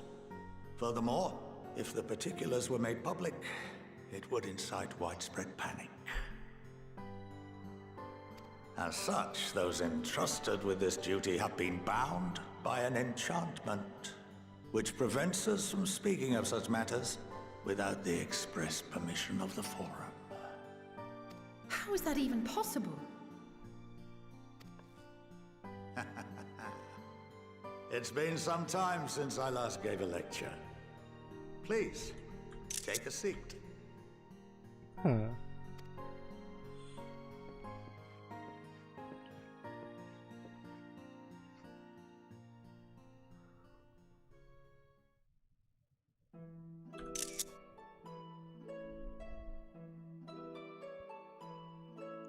Bro, I'm in school in a video game. What is this?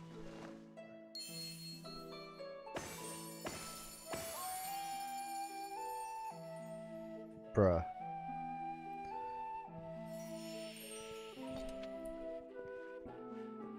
It was like Harry Potter. We shall begin by reviewing the fundamentals of etherology. Okay. The ether, which imbues us with life, can be categorized into three forms. Two are of the incorporeal sort, the soul and the memory. Can anyone tell me the third? I don't remember ever like learning about what made up ether actually. This is pretty cool.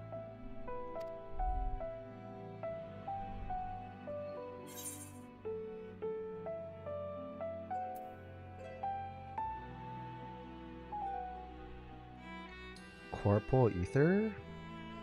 That makes the most sense. I'm not sure. Really? Yes. Very good. Okay, yeah, that makes sense. This is the form with which the layman is most familiar. Consumed by even the simplest of daily activities and replenished by the food and drink that sustain us, this form of ether is in constant flux. In contrast, the ether that comprises the soul is rarely subject to dramatic change. The same can be said for memory, as the two are intrinsically linked.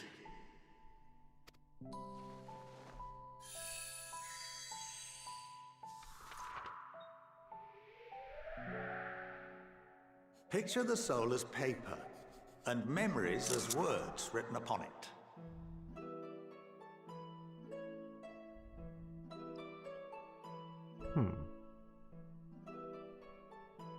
Welcome to the something. I don't know. Now, what would happen if that paper was doused with ink? The same type of ether as comprises the memories. That's a good screenshot.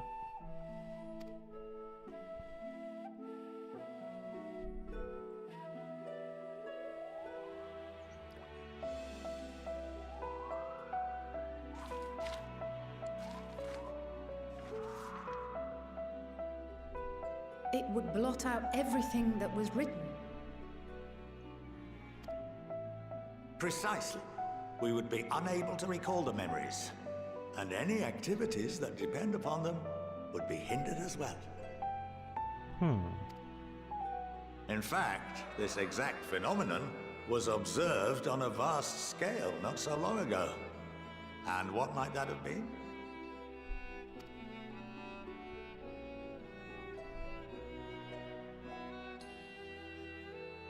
The 7th Umbral Calamity. Ooh. The people of Eorzea vividly recall Bahamut breaking free of the Lesser Moon and raining hellfire down upon the realm. But no one could seem to remember the events that followed immediately afterwards. True. Indeed. To this day, we have yet to determine whether it was an unintended consequence or a deliberate act.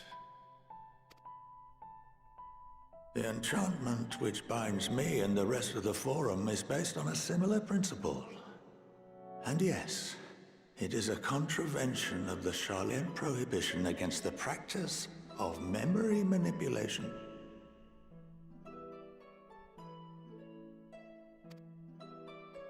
Only when a new member is inducted and told of our great duty are they subjected to the process. A necessary evil. You have my word that it would never be used to manipulate the populace. I should hope not. But can this enchantment be dispelled and your memories restored? If 9/10 of our members give their approval, then the process may be reversed. Then, and only then, would we be able to speak freely to others of our sacred duty. Barring that, we must wait until we return to the ethereal sea.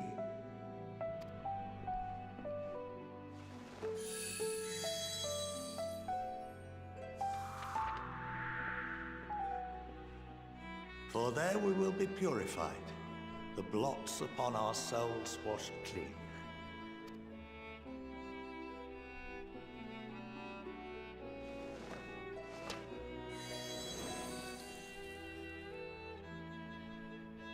And our memories drift apart and dissolve, rather defeating the purpose, I suppose.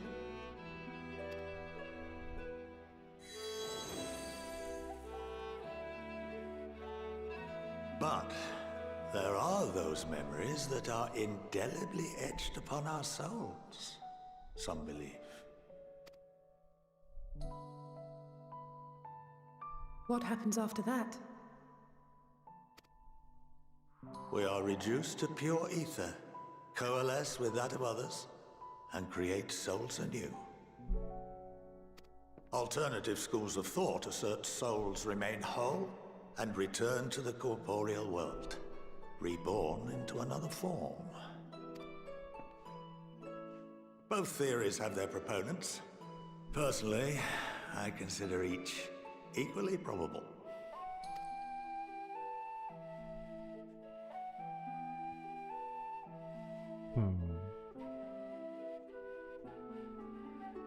Aksa.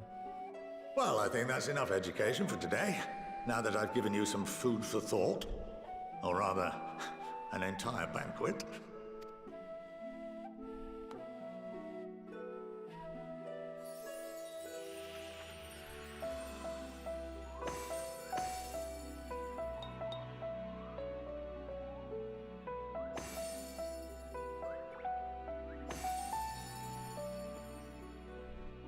I would remind you that although I'm unable to assist you with certain matters, the resources at my disposal may still be of use to you. I'll arrange for you all to be given the run of Phenomenon. Of course, as associate to our alumni and the students of Baldessian, this privilege is extended to you as well, my friend. Oh, and I suggest you speak with Ki Aliapo. She's well known among the artisans of Sharlayan, and her network of contacts may prove useful in your search for knowledge. I wish you all the best in your pursuits, wheresoever they may take you. Alright, should be probably someone I'll be talking to a lot when it comes to the crafting and gathering quests and stuff, I think.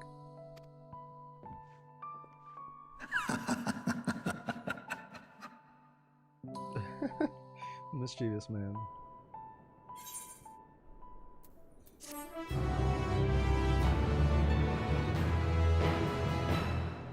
You've been granted the run of Phenomenon. If you are game, the poet would put your artistry to good use. Yeah, I'm right. I was right about that. Well, that's given me much to mull over. I feel as though we're one step closer to understanding the form's true motives, the mysteries of life itself for good measure. It's funny, I came with the intent of expressing my gratitude, only to leave more indebted than before. I have a feeling this friendship and support will be a great boon to us in days to come. On that note, let's head back to the annex. Perhaps on the way you could better acquaint yourself with K. Alpa as the scholar suggested, while I share our findings with Raha.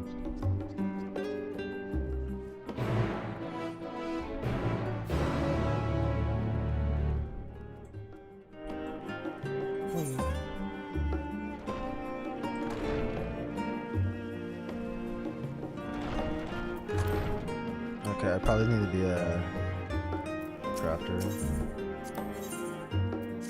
Yeah.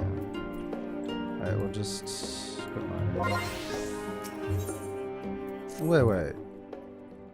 Is it?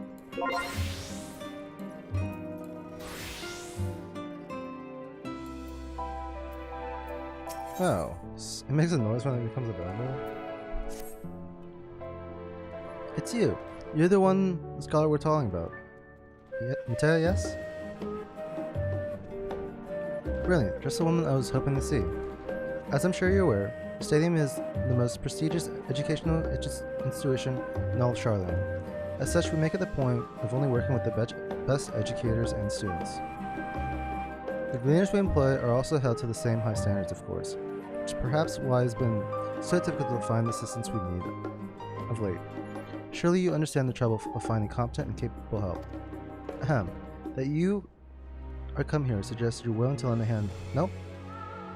I'm certain you would have much to gain with working with us if so. Do let me know if you should commit to lending your services to the stadium. I should warn you, however, there's much I must explain ere you begin, so please be certain you have sufficient time to spare. I guess I might as well do this right now. I don't know how long it was, but alright. Now, allow me to explain our work here. Professors and students from our many facilities gather in Searchers Meet in order to do business with and recruit reputable individuals such as yourself. Allow me to briefly introduce those here at present. Here we have Boryok from the Facility of Archaeology, who works as an assistant to one Professor Urasha and is currently seeking a skilled metalworker to help restore an ancient relic. Then there's Jude, who belongs to the Facility of Astronomy. He seems to be looking for an artisan able to work with leather, cloth, or wood, but he wouldn't tell me much more than that. He's awfully shy, you see. Next we have Dobre, a student studying in the Facility of Medicine. I'm fairly sure she's carrying out research under the supervision of Professor Gavosh.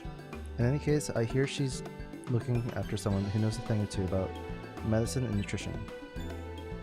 And here's Ngeshi of the Facility of Anthropology. She told me she's searching for botanists and miners at present. By the sounds of it, she and Professor Tankin are dealing with a formal task. Last but not least is Professor Tagatia, an associate professor in the Faculty of Etherology. I heard he's in the help of a Fisher to help him conduct research for his thesis. Unfortunately, things do not seem to be progressing well for him at the moment.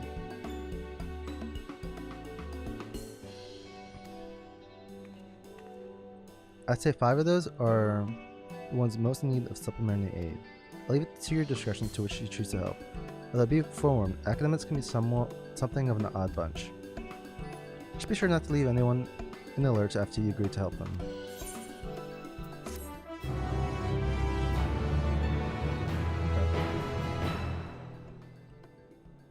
Alright.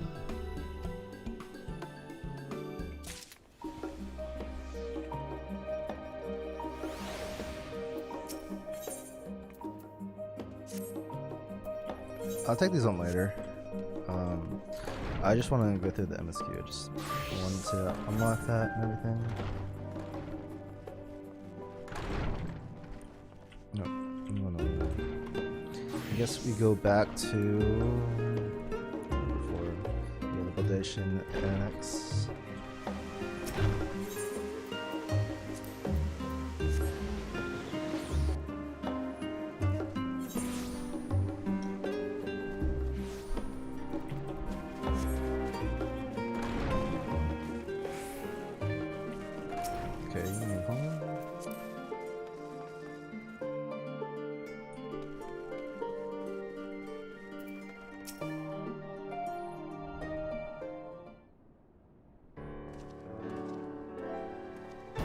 Welcome back. From what I hear, your trip to the city proved most educational. While you were away, I received word from my fellow Scions. As expected, news of the Warding Scales was met with much joy. Preparations are now underway to bring the leadership of the Grand Company of Eurasia and the Eastern Alliance together to determine a way forward. Our friends have asked that we bring Scales in our position to Minzalamusa. So the time has come for us to go on the offensive. It's surely early safe for certain, but that does seem to be the way the winds are blowing. I, for one, can think of no reason to oppose such a plan, but let us see what awaits us in Valbrand. Let's start by getting the Scales out of storage. Give me a hand, would you? Estinian.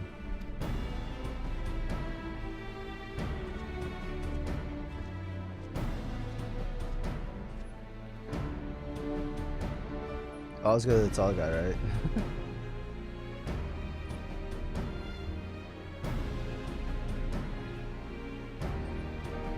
Phew, I didn't realize these crates were so heavy. I shouldn't complain though. Vitra and the alchemists of the Great Work put their heart and soul into each and every one of these scales, so you must treat them with the utmost care. Are you not coming with us? As much as I would like to escape the Form's watchful gaze, I have little choice but to stay behind. We are already on thin ice, and if I, in my capacity as your official representative, found to be consorting with foreign powers, well, you can imagine how that would go. I shall remain here and do my utmost to avoid ruffling any more feathers as I await word from Master Matoya and our other allies. With luck, we'll soon have good news of our own to share. The tide is about to turn. I can feel it. To Limsa Lominsa. Hey, we're going back home.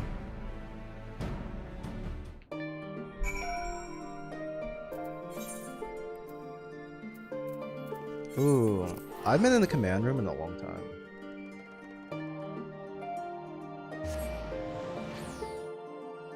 I wonder if we're going to like all of them, like kind of in the beginning, where you go to all the 3 like chambers basically. If I remember, yeah, I go this way.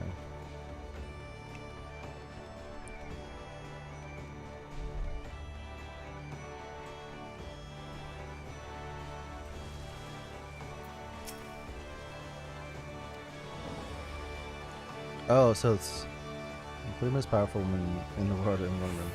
Do you need a moment to prepare, or should I show you to him? Okay, so they're all here then, okay. Ooh. This is gonna be good.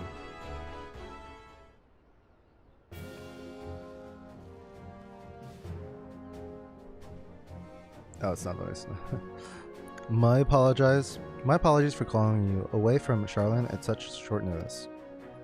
On the contrary, we are honored and grateful, and pleasantly surprised to be joined by such esteemed company. It was only right that this discussion be conducted in person. We are locked in a war of attrition. Our foes struggle to contain the threat posed by the towers. It's only a matter of time before we are overwhelmed. Victory will only be claimed through decisive action. We have taken the initiative to set the wheels in motion. It's reassuring to learn we are all in accord. But might I ask what your plan entails?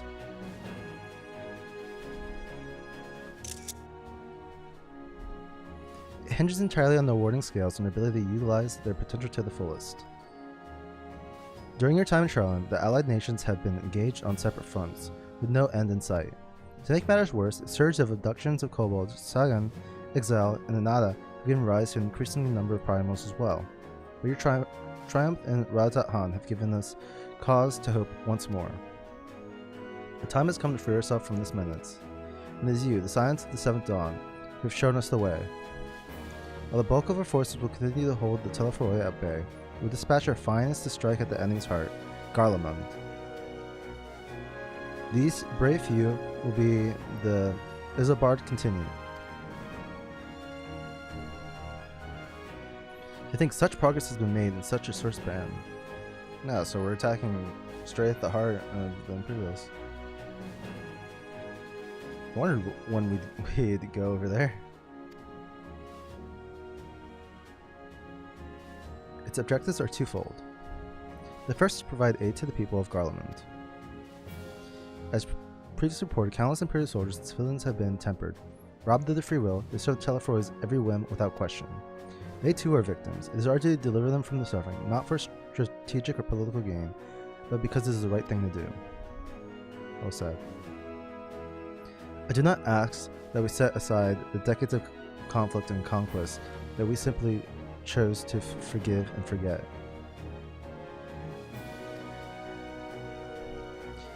I ask only that in choosing to remember what we do not also forsake our compassion and morality, for without that there can be no reconciliation, only death without end. Aye, on that we can all agree. Our second objective is the colossal tower that Thancred and Ranger observed in the capital. Though its purpose remains unclear, there's reason to believe that the smaller spires are merely a precursor of what's yet to come. Until the Tower of Zot was toppled, we'd failed to make any headway. The same could be said of the Telephoroi. There's certainly no rush to press further into our lands. I'd wager the Spire's primary purpose is to divide and keep us occupied, while they work towards our annihilation. This would appear to be substantiated by Yushela's analysis of the tower's influence on ethereal currents. Based on her observations outside the Tower of Zod, the Spires siphon ether from the land, consuming it to maintain their form. However, they draw forth far more than is required for this task alone. The excess of ether remains unaccounted for, but we can be sure it is not being harnessed for our benefit. It wouldn't surprise me in the least if it was being redirected to the largest spire in the capital. There's logic in that. Regardless, once we have uncovered the truth, we'll bring their schemes crashing down along with their infernal towers. That's all well and good. But what would you have us do? I assume it's more than handing over the scales and being on our way. We want you and your scales to join the Isambard contingent. Consider an official request, both from Grand Company of Ariza and the Eastern Alliance. Do you accept? Perhaps you should be the one to answer that.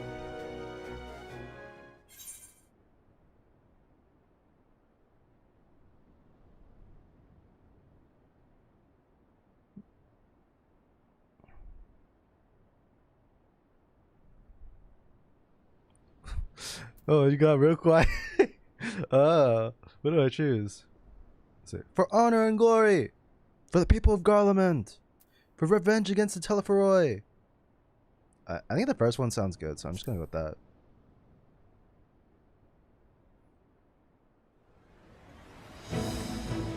Couldn't have put it better myself. Y'shtola, Thancred, and Ranger have already pledged their support and are on the way to meet the rest of the contingent. They were positive you'd come to the same decision as they did. Luckily for all involved, your prediction was correct. Once you have delivered the warning scales to Alameda, the contingent will embark on its journey to Isambard. Raban and Lord Eremic are overseeing preparations, so I suggest you make yourselves known upon arrival. Pack warm clothing, furs, and the like. Without it, the cold will do you in before the Telephoroi, so much as draw steel. As for us, we'll keep the enemy busy while you are gone. We're not the only ones who can create a diversion. Now go. Safe in the knowledge Eorzea will be as you left it, or better, upon your return.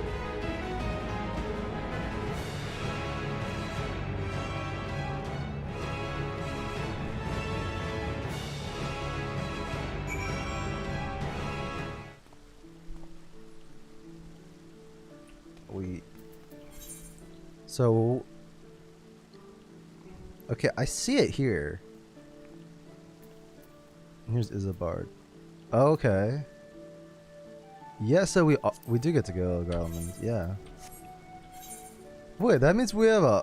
Okay, so let's see here.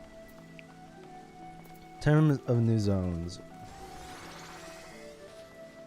Wait. Why does this not show like clickable? That's what?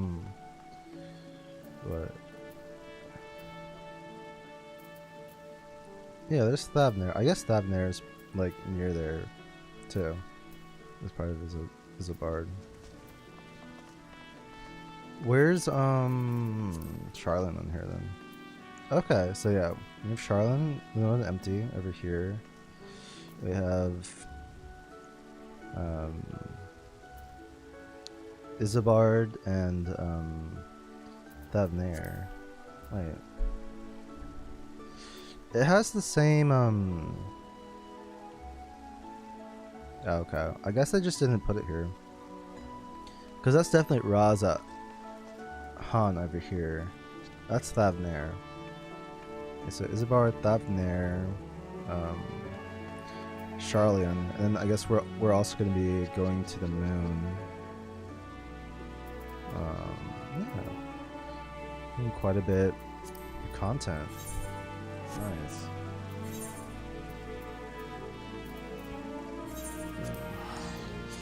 Head to the Omega Quarter.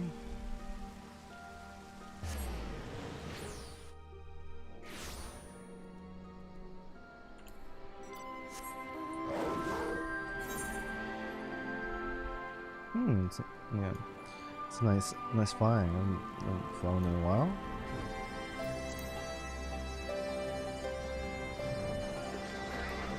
Ooh, look at this crowd.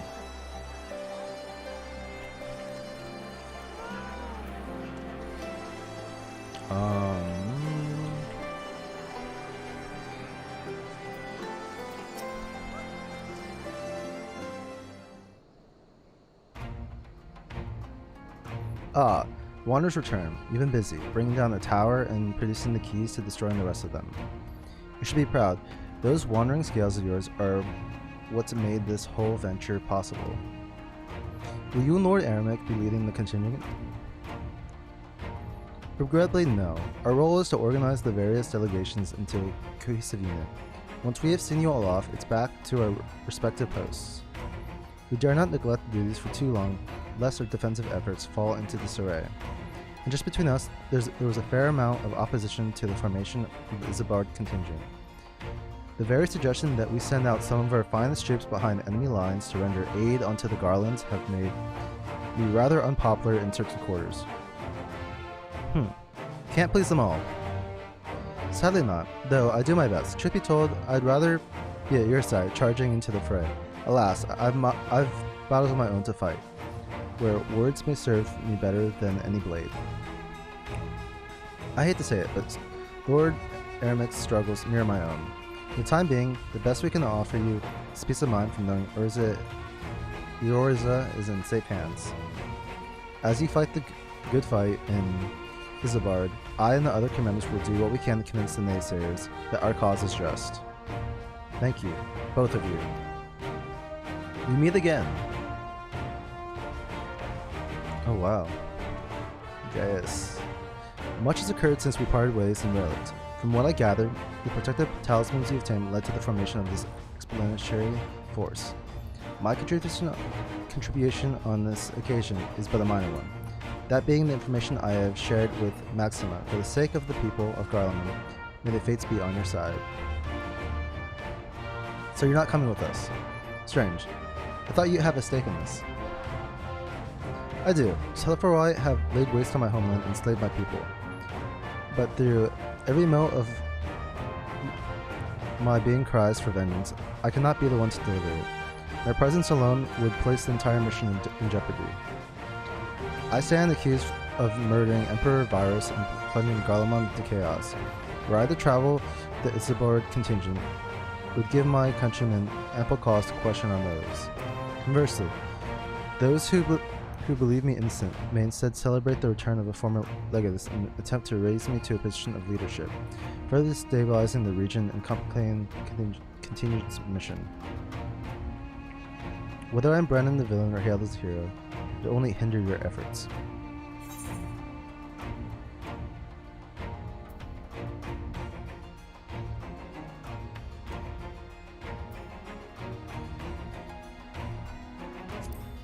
Deliver your people from harm in your stead.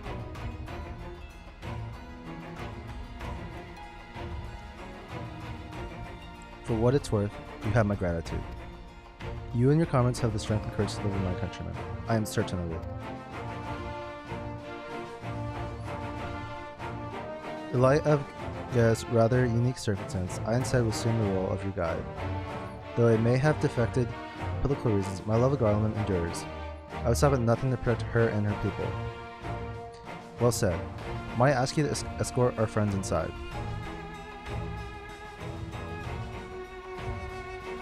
You might even bump into an old acquaintance too. If I don't see you, again, ear you apart, may the Fury guide and protect you. All of you.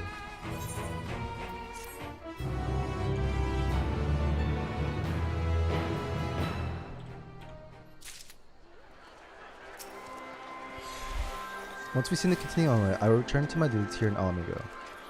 As many of our most capable are traveling with you to Garlemald, we who remain will have to fight that much harder to make up the difference. But let no man say I do not welcome the challenge. Aye, this old bull isn't ready to hang up his horns yet.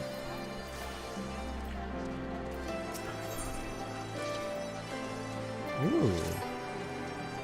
The other members of Isambard contingent are gathered in the royal palace. I shall inform them of your arrival, so please make your way inside as soon as you are ready.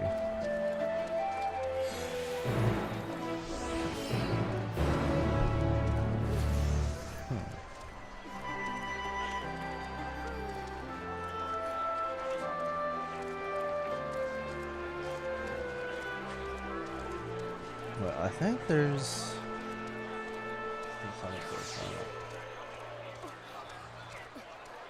10. Okay. So I think I can... Yeah, it's 10 probably.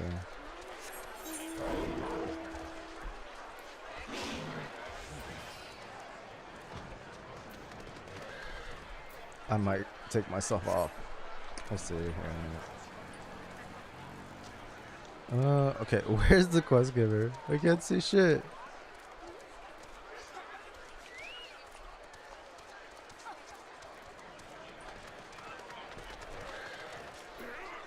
Bro, that's annoying. I feel like they're doing that on purpose, kind of, but... No, wait, how do you do it? To enter? No.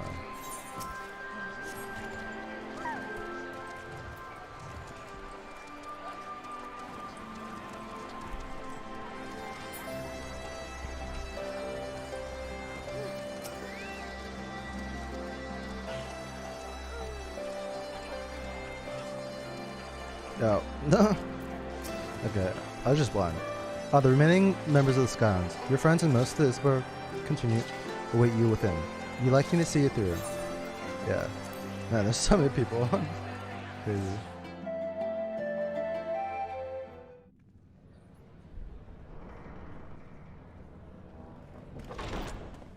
By the 12. Yo.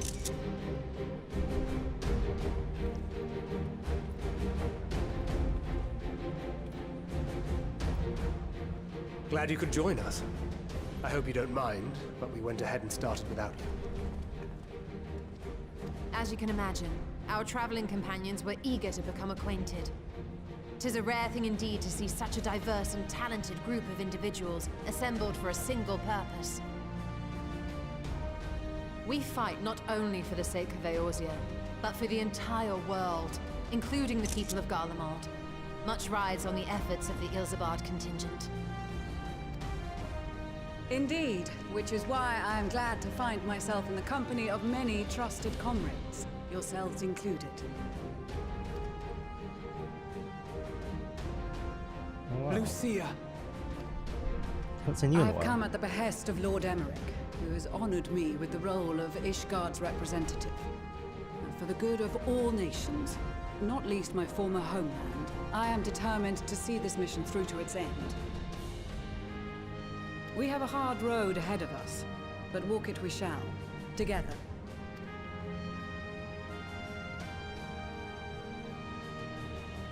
We too welcome this opportunity to work together once more.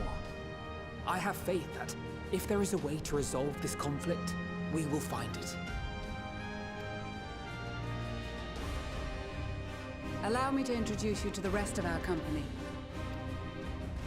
Everyone! If I may have your attention.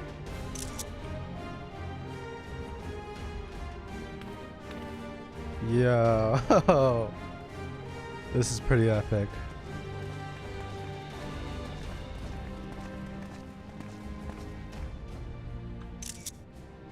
Taking a bunch of screenshots. Fuck yeah. Might I ask you to speak first?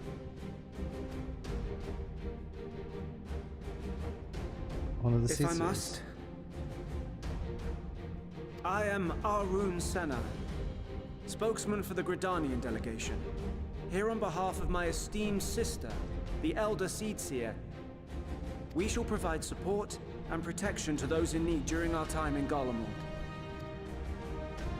To that end, I am joined by healers selected by the Conjurers Guild, with the Order of the Twin Adder's Finest serving as our escort.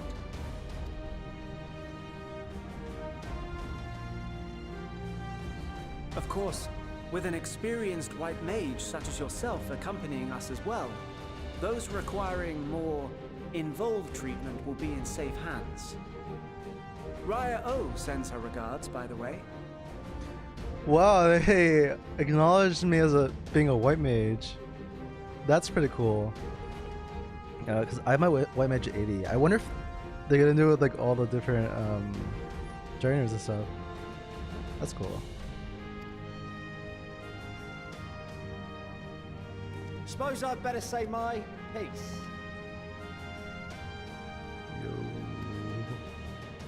Wait, I know you. The name's Sickard, in case you've forgotten. Truth be told, I'd rather you had forgotten. Any road, the Admiral asked Captain Hillfear to send his best, and for whatever reason, he didn't.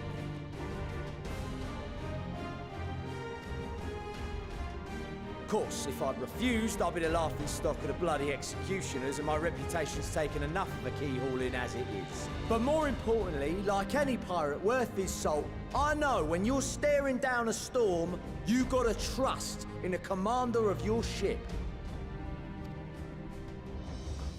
So if the Admiral wants us to go to Garlemald, not for plunder and glory, but a promise of peace in our time, then that's what we'll do. Hell yeah, brother. Since we all know how much the Empire loves its steel, we thought we'd bring along a few smiths to make the most of it. Give them a pile of scrap and they'll cobble together anything you fancy. course, just like the Gridanians, we got fighters of our own. We might have come with a more constructive purpose in mind, but we're more than capable of cracking skulls, believe you me. Yeah, those are the there's Lalafell with the hoods. They're the Thaumatarge trainers. I remember. Holy shit. Yeah, they're bringing out all the stops with this expansion. I've never seen like this many like people in place. These guys are moving, but the people in the back, they're all frozen. It's interesting. It's just too many. Well, you're certainly raring to go. To animate at one point. And again, so are we. The most dependable warriors of Uldar and Alamigo have assembled at the Sultana and General Aldin's behest. That's it.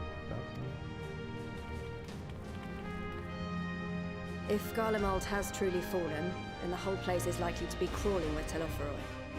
We'll need plenty of troops to clear and hold a path for others to follow. That's where we come in. Naturally, Marshal Tarapin and I will be leading from the front.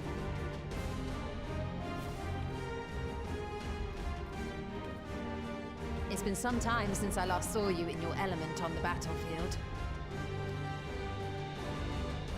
From what I've heard, you've become pretty fearsome yourself. Master Matoya, the avatar of destruction.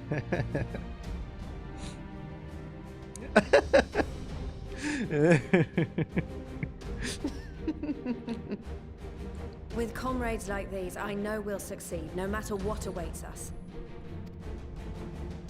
And then we might finally get a chance to enjoy a good long rest. But until then, let's give it our all. Oh yeah. As for Ishgard, we Temple Knights have come in force to uphold our nation's commitment to the peace and welfare of our allies.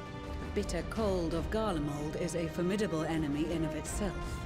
Our experience fighting in ice and snow will prove invaluable in the days ahead. Accordingly, I have been designated commander of the Ilzabard contingent.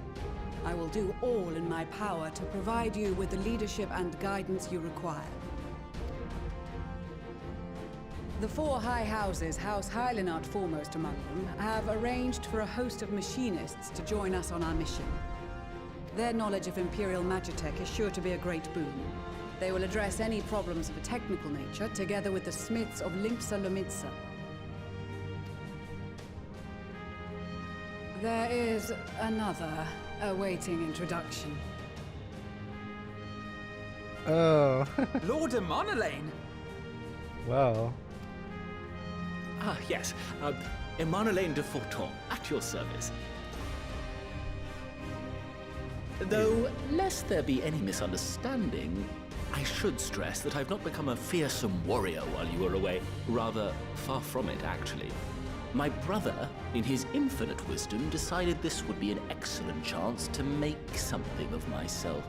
Oh, and fight for world peace and all that. But, should the opportunity arise for a spot of ballroom dancing, I will be your twinkle-toed gentleman of light. Boy. Yeah, okay. He hasn't changed much.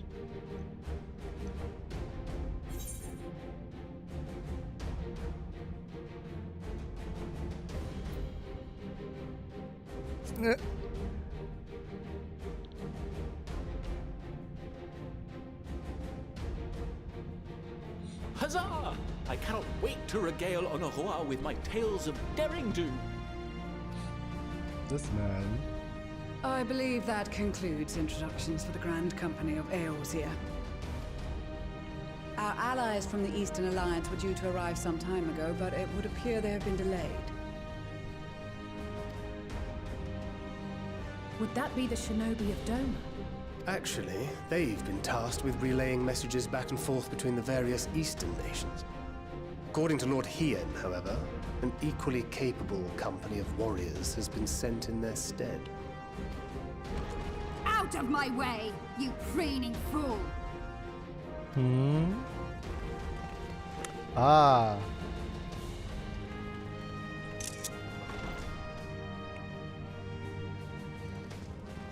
Oh wow, everyone's coming together. Forgive us for coming late. We are the delegates of the Eastern Alliance. Cyrena, and you've brought company. For battle and blood we come, as the steppe is sorely lacking in both. No towers befoul our lands, so we marched on those of Doma, only to find them beyond our reach. But now our thirst for slaughter will be slaked. No quarter to the enemy! Sadu Hatun, no. We go to make peace with the Iron Men, not war. Big sad. Warriors of the steppe, we've heard many tales of your bravery. We welcome you as allies. And these other ones you have brought are... Members of the Dalmascan resistance group, Lente's Tears. Oh, from Gangos. That's crazy. I wasn't expecting them. Too. Literally everyone. And the Bosnian resistance. Between them, they have a wealth of experience in espionage, and are particularly adept at infiltrating Imperial facilities. Which is fortuitous, since Garlemald's domain is so vast that I could never hope to handle reconnaissance duties all by myself. Dalmasca, Bosnia, Alamigo. All lands which have suffered the tyranny of the Empire. I would never presume to question your motives. Nevertheless, I must reiterate that our goal is to aid the victims of the Telophoroi, the common folk of Garlemald. And they are victims, make no mistake. Though I understand that many may struggle to see them as such. You're more right than you know. For every one of us that answered the call, there were a dozen that refused. Not only in Alamigo, but everywhere we went. And who could blame them? The Empire's always been the enemy. Yeah, this is... They're really turning this on its head. Wow. But after seeing what we've seen, fighting and working against and with Garleans, there's no denying the simple truth. They're just people. No different from you or I. They've got their share of liars and murderers, but so do we. So do we all. Fordola, who once swore herself to Garlemald, has proven herself a trusted ally time and time again. Every Eorzean here knows Cid Garland, the Imperial defector who shared with us countless technological wonders. Gaius bloody Baelsar himself is working to help rebuild Wurlid, a nation he once conquered. So you can believe me when I say that every fighter here understands and accepts that the Imperials are not monsters and are deserving of help. Or at least that they were able to put aside their feelings for the greater good. It won't be easy, but we're all determined to make this world a better place.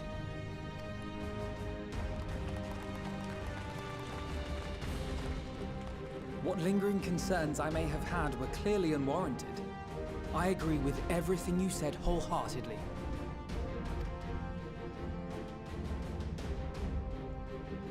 Then we are in accord.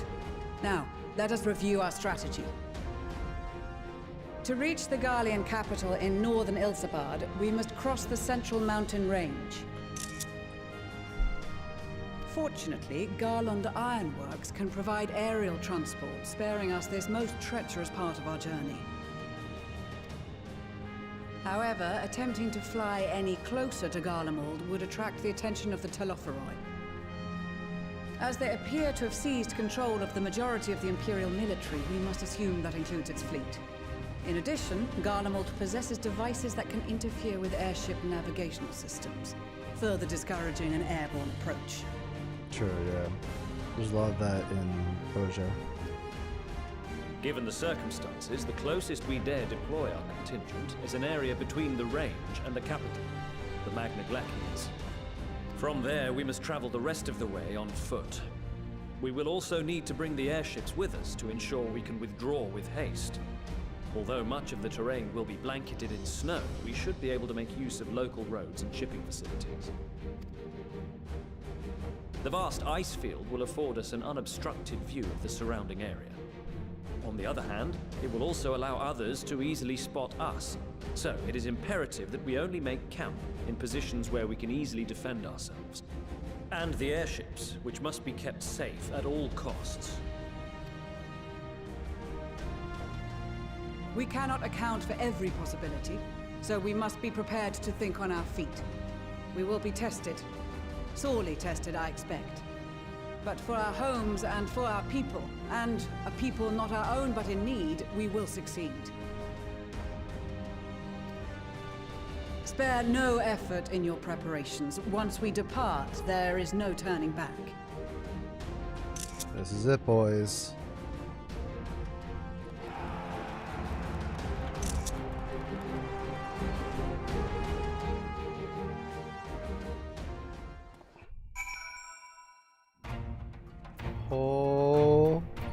Holy shit.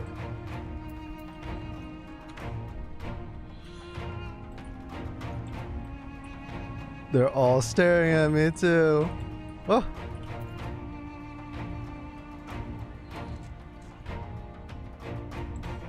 We gotta get a screenshot in front of here.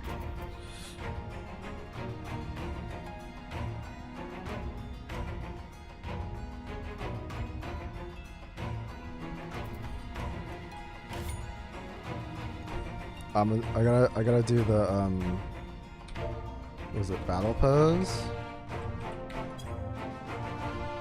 No, I have it on my bar.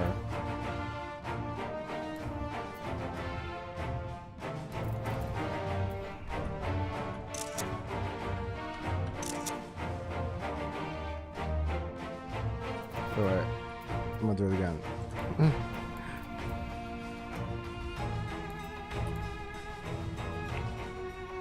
Yeah, I'm gonna do it with that. And then I'm gonna do one with the victory pose as well.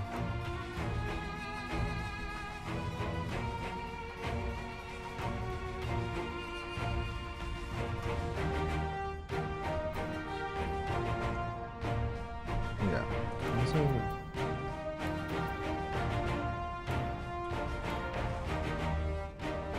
Oh, I gotta be fast with it.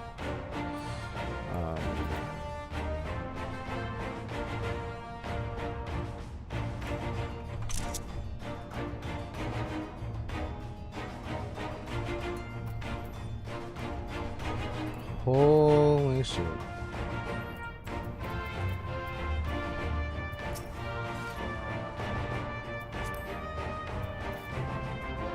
Besides the delegates summoned, the Malja and several other tribes often send ships of their own. Unfortunately, due to their physiology, many would struggle simply to survive in the harsh climate of Isengard. They also likely prove tempting targets for abduction by the Telephorid. All things considered, they can better aid the cause by bolstering our defenses and reserve. Though their eagerness to do so, more has been noted.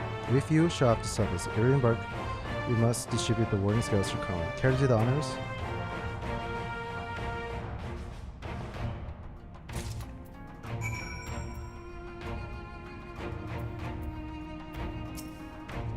Warding scales for the Ishgard delegation, I take it.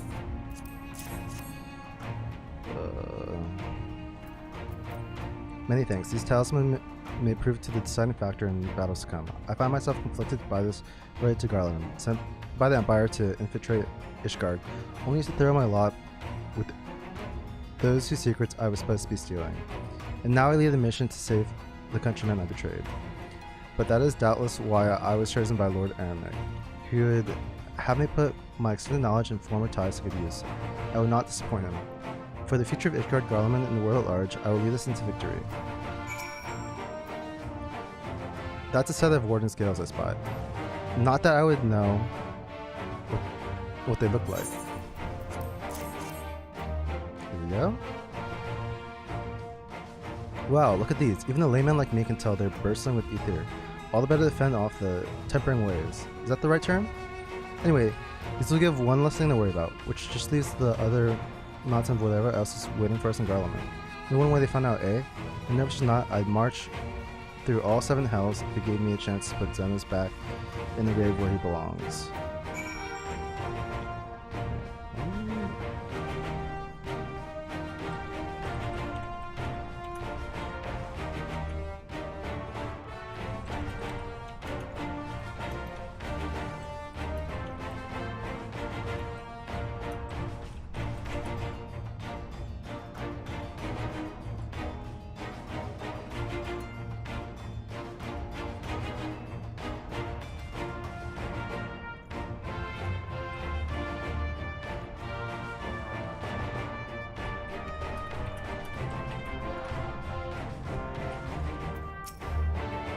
I hear you've got something for us.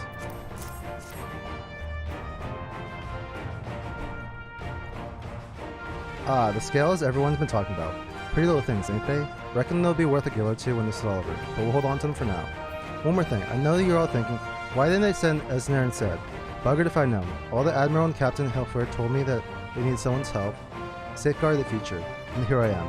Can't say that they've got a sense of humor. Of course, some of you might be wondering what a good pirate is on dry land, in the middle of sodding snow of all places. Well, me and my crew do whatever needs doing, so let's set sail, or however the saying goes on airships. Yes?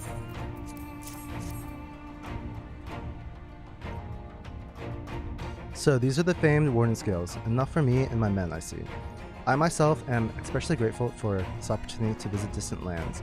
I wish to follow in the footsteps of Master Atawa and learn all there is to learn of the star we call home.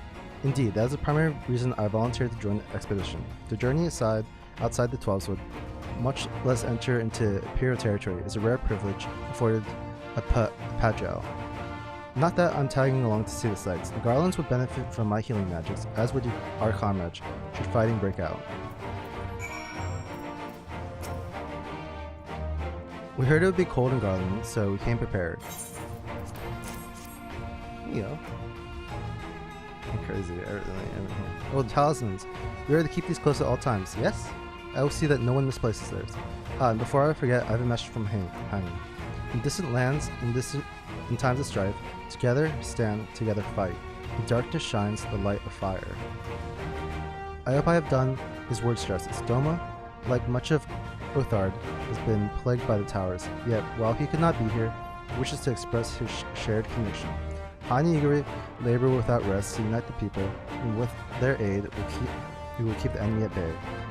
And we of the Steppe and the Eastern Alliance will repay the efforts by ending this war. Do you have a warning scale for me too? Here we go. Thank you for this, and for going to such incredible lengths for the sake of my people.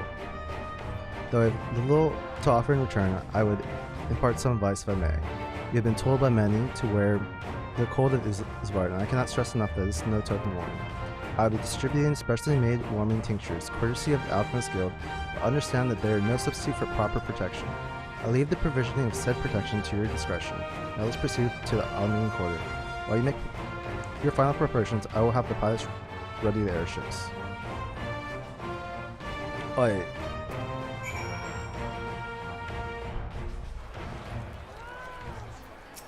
What's this?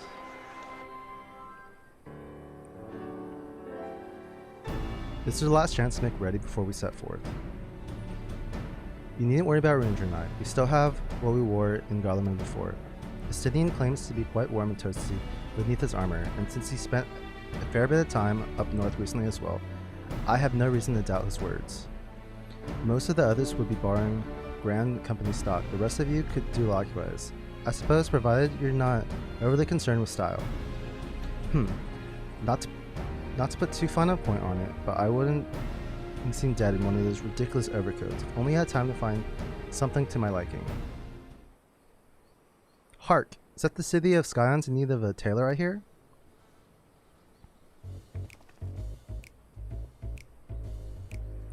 Tataru! But how? Muha, on my ways. Oh yes, indeed. You thought you could sneak off to Isabel without telling me? Ha! Nothing escapes my notice. Now you wear these garments I made for you, whether you like it or not. I'll take them, man. You never seem to amaze. But why do you need a new outfit as well? Wait, are you coming with us? What? No, of course not, silly. It's all in the name of fashion, rather the pursuit of highest quality fashion. Besides, how can I expect others to wear my creations if it's not worn them myself? Ah, I did have one other thing to share. Agamos and Roma have finally returned to assignments in faraway lands. They'll be staying at the Rising Stones for a while to keep an eye on events throughout Eruzia. Since they'll be running things back at headquarters, I was wondering if I could lend a hand in Charlayan. Oh, why not? You keep Queerlight company in the Baldatian Annex. Yes, we'd love to have you there, and I heard Agamos and Blumna did a fine job carrying on in our stead while we're laying comatose. With them in charge of the Rising Stones, we have nothing to worry about. My thoughts exactly. Also, while I'm confident you won't go collapsing again, search someone who shall remain nameless is in a position to transport your souls to another world. If anything similar to disastrous were to happen, I'll be well positioned to do something about it. Anyway, I've got a few things to carry, and then I'll make my way to Charlayan. I really do hope these new clothes are enough to keep you warm, Garland. It's not much, it's the only thing I can do for you, other than pray for your safe return, which I will. Every day. Let's not keep the kitchen waiting any longer. Oh yeah. Here are your winter woolies, handcrafted by yours truly. Thank you. Bye.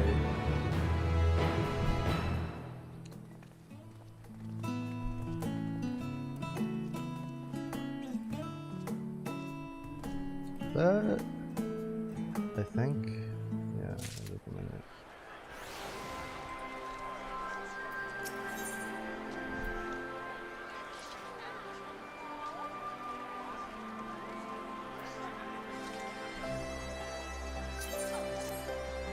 Alright, we'll stop here. I'm gonna join this party. Yeah, I gotta go. I'll end here and then I'll pick up. I'll pick up from here in a couple hours. I have an FC event. We're gonna do maps. It's been a while since I did